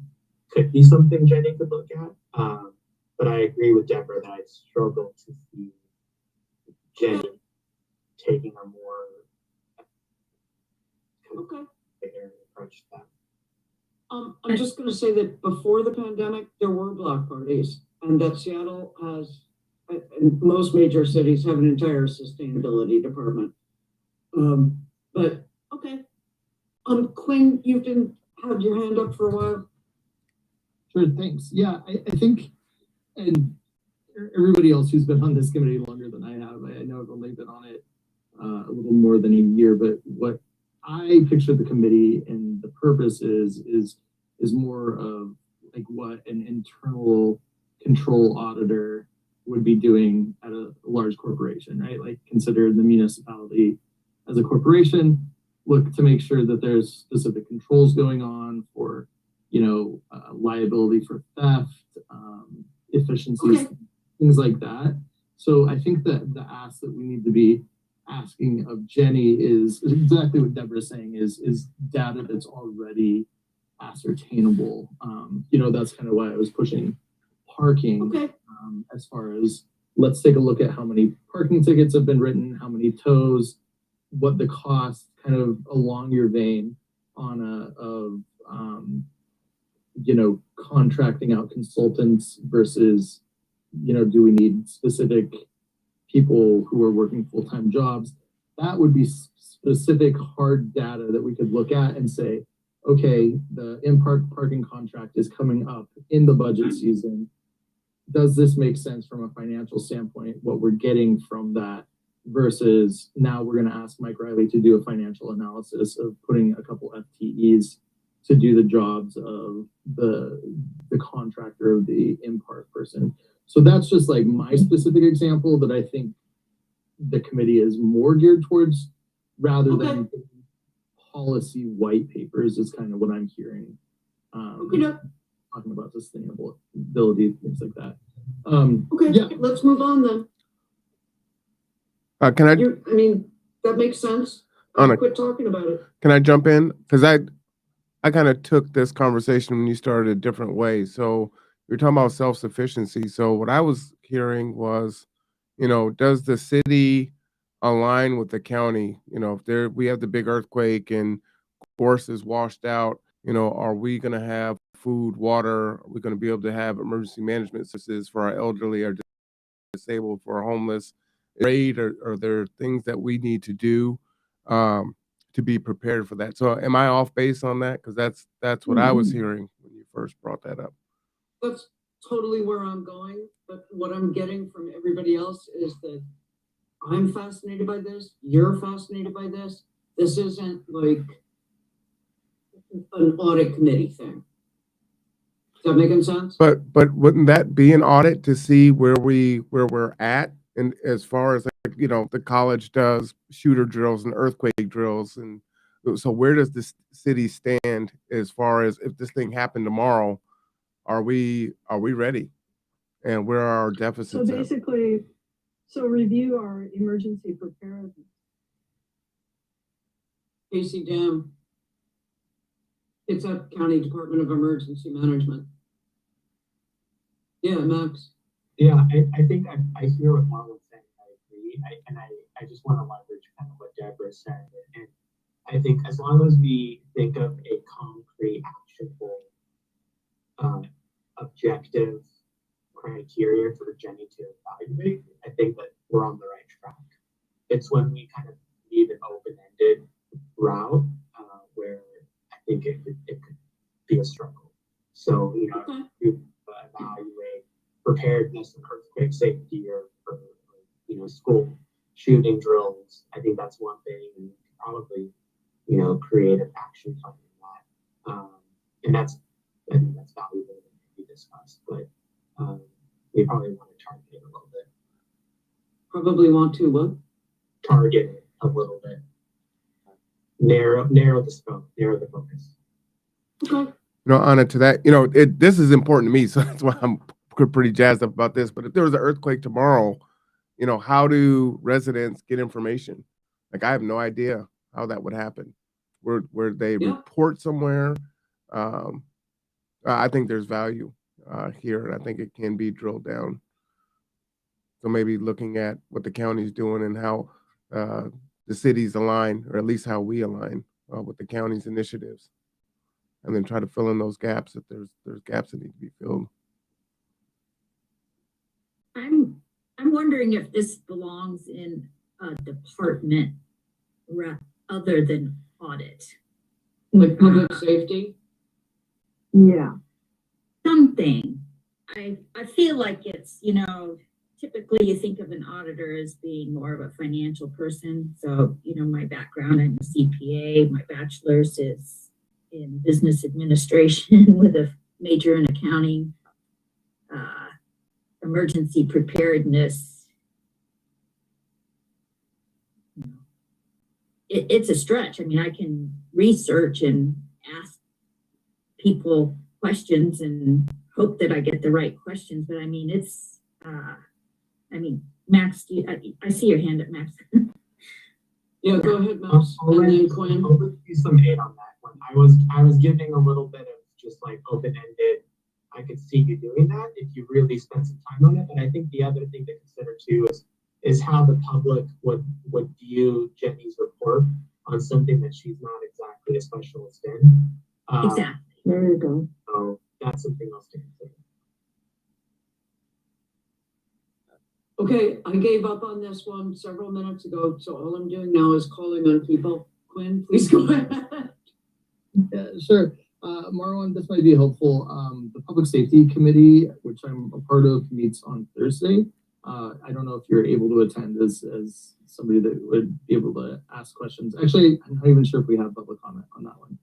I need to think about that. But what I can do is ask that question as well. I'm guessing that it would be the police chief and the fire chief that would be most tapped into what our emergency preparedness plan is. And so I can at least ask that question and see where that goes, because I'm guessing that public safety would most likely be where that lives. So happy to do that and report back to you. That's awesome, Quinn. Thanks. Also, the Kitsap County Department of Emergency Management has specifics on that, and I'll put the link in the chat. Yeah. Well, one last inquiry. Can this committee make suggestions if that doesn't exist in any departments? If Quinn goes back and, you know, it's kind of there, but not, can we do that as a body where Jenny's not doing that, but we're suggesting that some other department take that on? Is that appropriate? I can do it. There you go. So, and you know, I mean, I can just do it, and I will do it. How's that? And if you send me an email encapsulating it, it would be a big help to my extremely full plate. Absolutely. But I will do it. You got it. If I had a lance and a steed, I'd really feel better about it. Yeah, Quinn, please go ahead. Sure, I just wanted to add to that, with the caveat, Marwan, you know, having been on council a little over a year and a half now, there's been many things that I'm like, oh, let me just talk to this person. We get in trouble sometimes for veering into separation of powers, so we can't tell the departments to do anything. We can't tell the executive to do anything, but we can certainly make suggestions as a body of the council. So just want to give, you know, clear, because it's happened to me multiple times where they're like, yeah, great counselor, but you can't do that. Just want to be transparent about what our powers are and how far we can absolutely suggest as a body, but we would have no power to direct the department to do so. Gotcha. Okay. Oh, heck no. No, my when I say I'll bring it up, I mean I'll bring it up at council. Yeah. Max, please go ahead. I would also maybe suggest if we do think of things to bring up in a formal setting, that maybe we vote on it, just to give a little bit more to the suggestion, that it wasn't, you know, just one person on the council suggested. Okay. Was the council. Well, minutes are supposed to record action items, so I move that Anna Mockler, chair of the Audit Committee, bring the suggestion of a clear intralocal agreement between the Kitsap County Department of Emergency Management and the municipality of Bremerton before council at sometime at a date to be before this next audit committee meeting. Don't make me repeat that. I second that. So basically, here's what I'm gonna do is just at the next study session, during good of the order, I'll say, hey, here's something that came up at audit, and the audit committee agrees that this is something that should be brought to council. And so we are seeking your support for, or non-support for, I guess, but your opinion of making certain that we are closely synchronized with KCDEM. Kitsap County Department of Emergency Management. Is that okay? Anybody like to second that? Oh, I second it. Okay, anyone opposed? The committee. My hand is not showing, Anna, but I believe there's an interlocal already in place. I can make note to, if there is one in place, to just email it to all of you. But there's master plans in place for the county. I believe the cities all have master plans. Interlocal is there for KCDEM. But going back to the budget project, I'm seeing this tie into that same universe of how does this information live online? How is it acceptable to the public? So I'm kind of coming from that angle. So I'll see if I can make any agreements.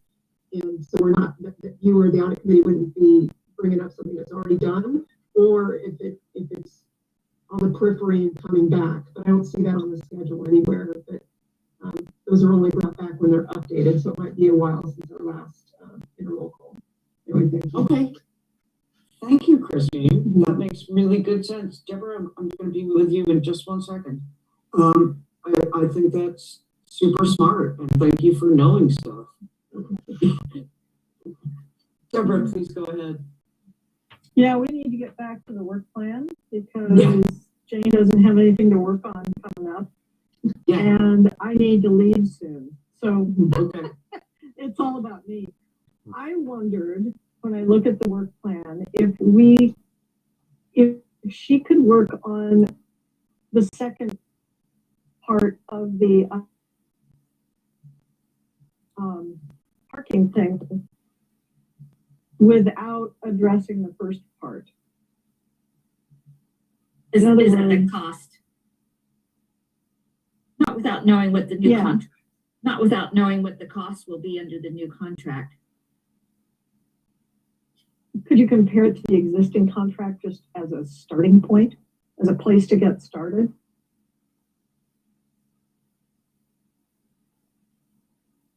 Didn't the administration ask you to hold off until the negotiations were completed? Well, I wouldn't get involved in checking the compliance of IMPART. I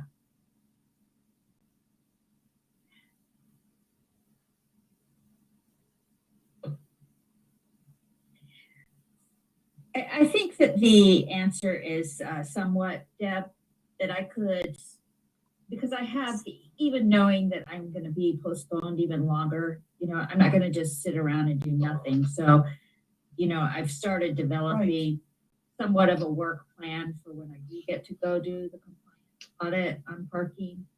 So I think that I could start looking at some of the components. And, you know, I mean, there's two sides to it, right? There's the cost of bringing it in-house. It's just, I'm not sure what it is. I think that I can get rolling with it. And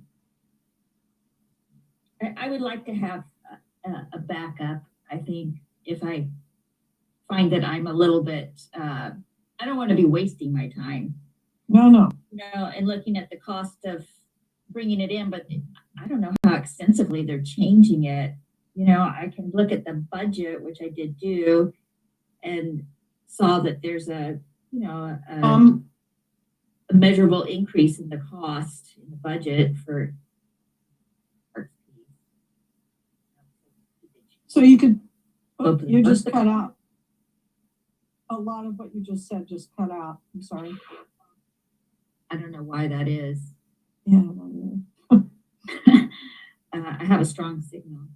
I'd like to, okay, so I understand, Deborah, your desire to finally be moving ahead on the parking thing, but I would say that the much stronger impetus of council, and this is at the urging of the people of Bremerton, is to work on these two items that have to do with affordable, habitable housing.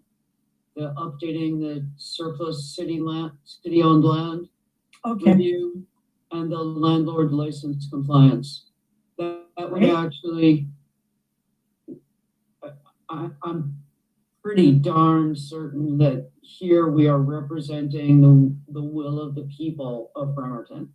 Great. Well, that's good because then we don't have to be guessing what the new contract's going to be saying and proceeding, you know, and then find out that you did it wrong. So picking one of those for my next priority would be great. Well, updating the surplus land review, there's a GIS layer that shows us all the city-owned vacant land and facilities. Is that something in your wheelhouse, Jenny, to determine which of those are suitable for developing affordable housing units?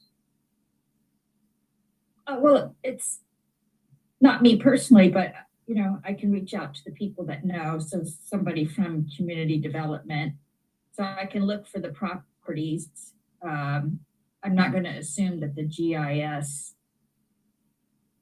is correct, you know, because it might not be. That there's a better source, which is the accounting systems, and then doing some checking to make sure that that's up to date as well. But yeah, you can get going with that. And then I would be relying on community development department as to what the zoning is for these properties.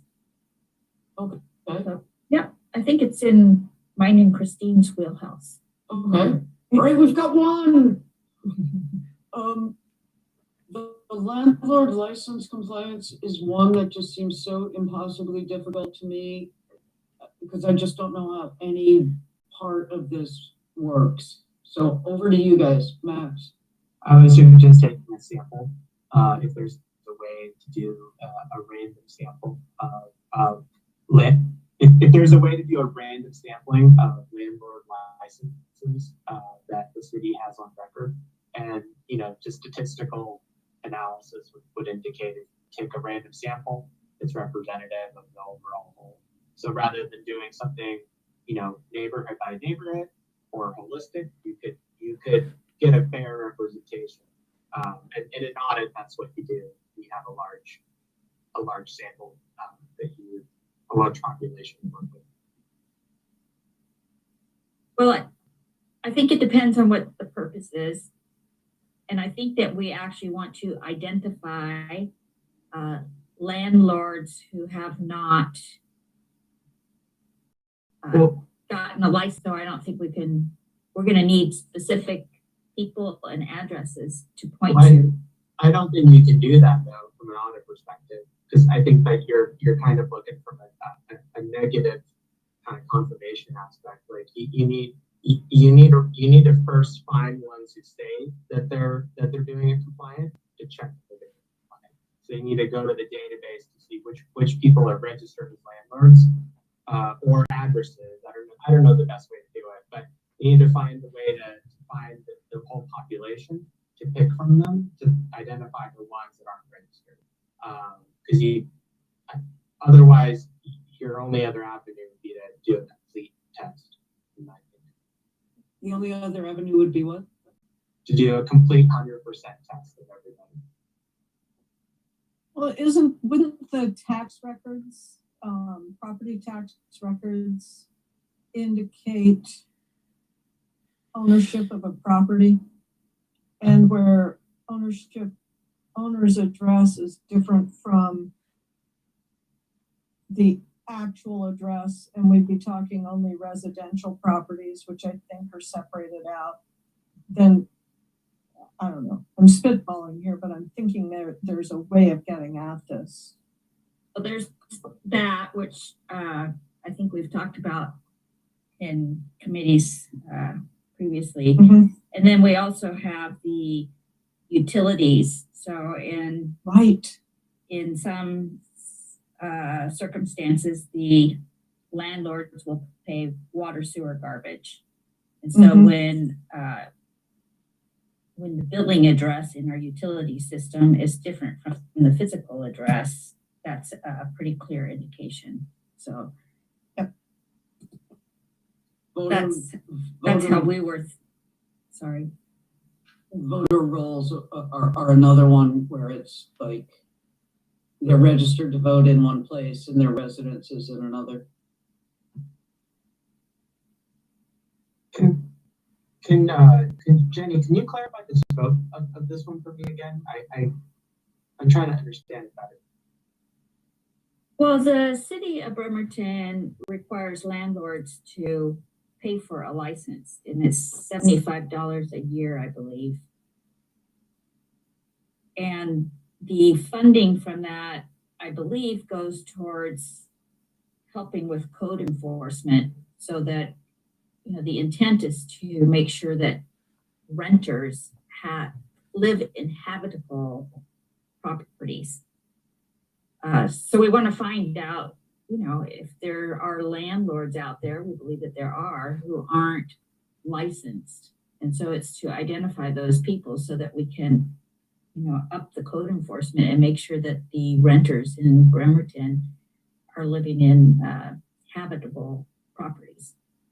I'm just trying to understand if it would bog you down to do a complete search like that. So even if we started at, say, voter rolls or utilities, and say we found 1,000 landlords that technically the address is mismatched, how much time would it take you to sort through 1,000 people to figure out that because of some reason or another, only 50 were actually not compliant? I don't want to bog your time down with that. So I want to be careful in limiting the scope on that a little bit. Deborah, can you take the meeting for the next 2 minutes? Yeah, sure. Okay, please carry on.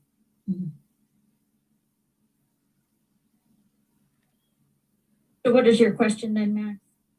Well, just that we carefully frame your ask, that if you were to investigate which landlords were not compliant, that we maybe start in a limited basis to see how widespread the risk is.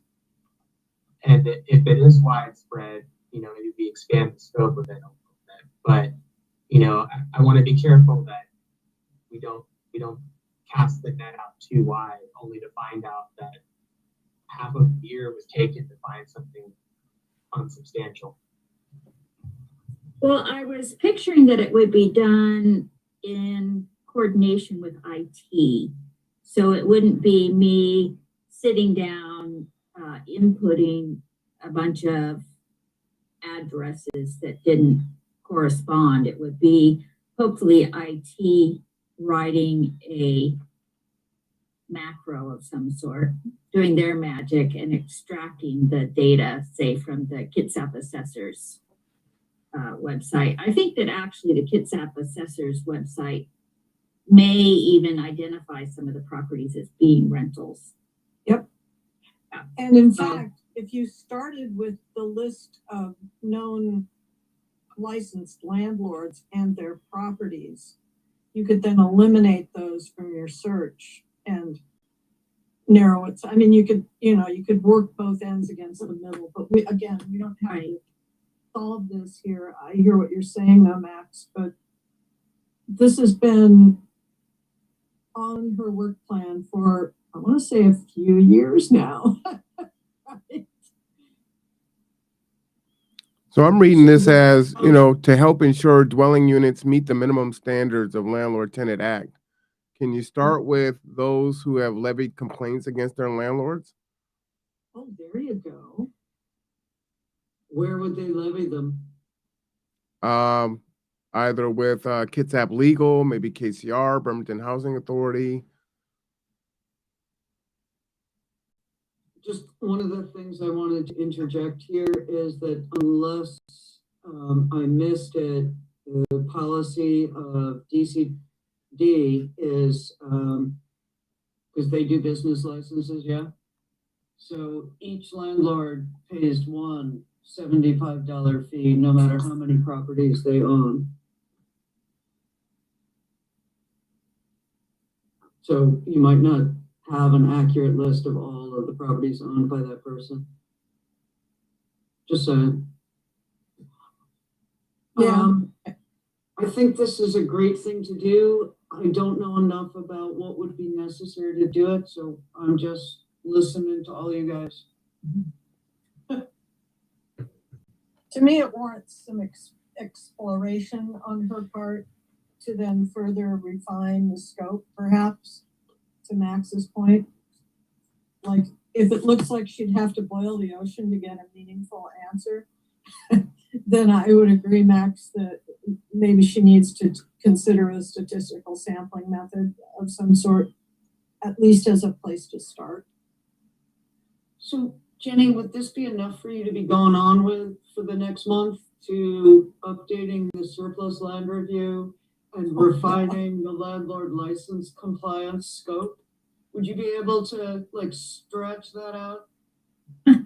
I think I could manage. I think so. You have a preference of which one you want me to tackle first?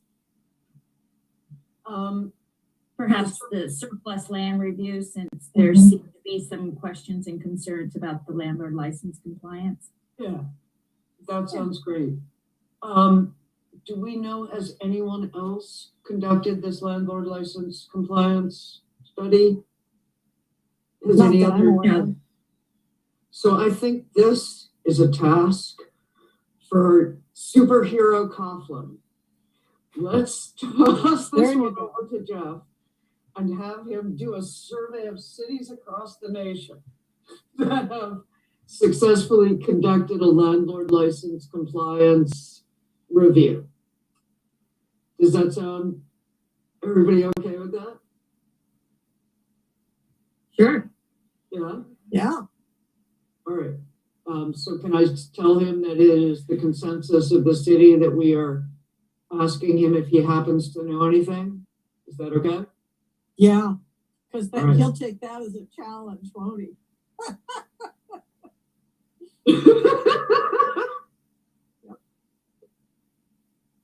He takes it's a very engaging character virtue. I'm gonna say that it is 7:10.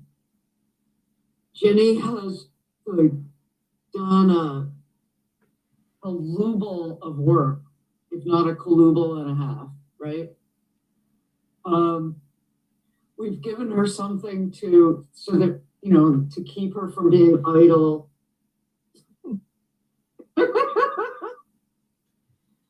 That was your whole thing, right, Jenny? You just didn't want any idleness to happen in the coming months? No, I'm good. You guys line me up.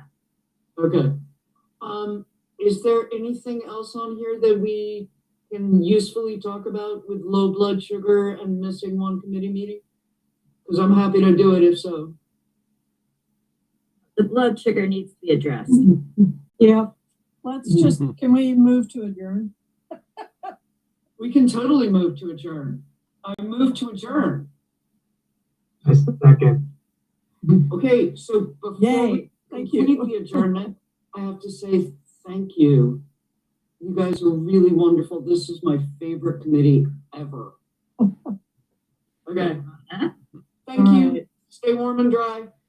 Thanks to everybody. Bye. Good Thank you, guys. Thank you. Good night, everyone. Thanks, Jenny. Good night. Thanks. Hey, thanks, Anna, for checking in on me, making sure I was good to go for tonight. I appreciate that. I wanted you to be. You're welcome. All right. Have a good night, everyone. Good night. Good night. Night, Good Marwan. night, Christine.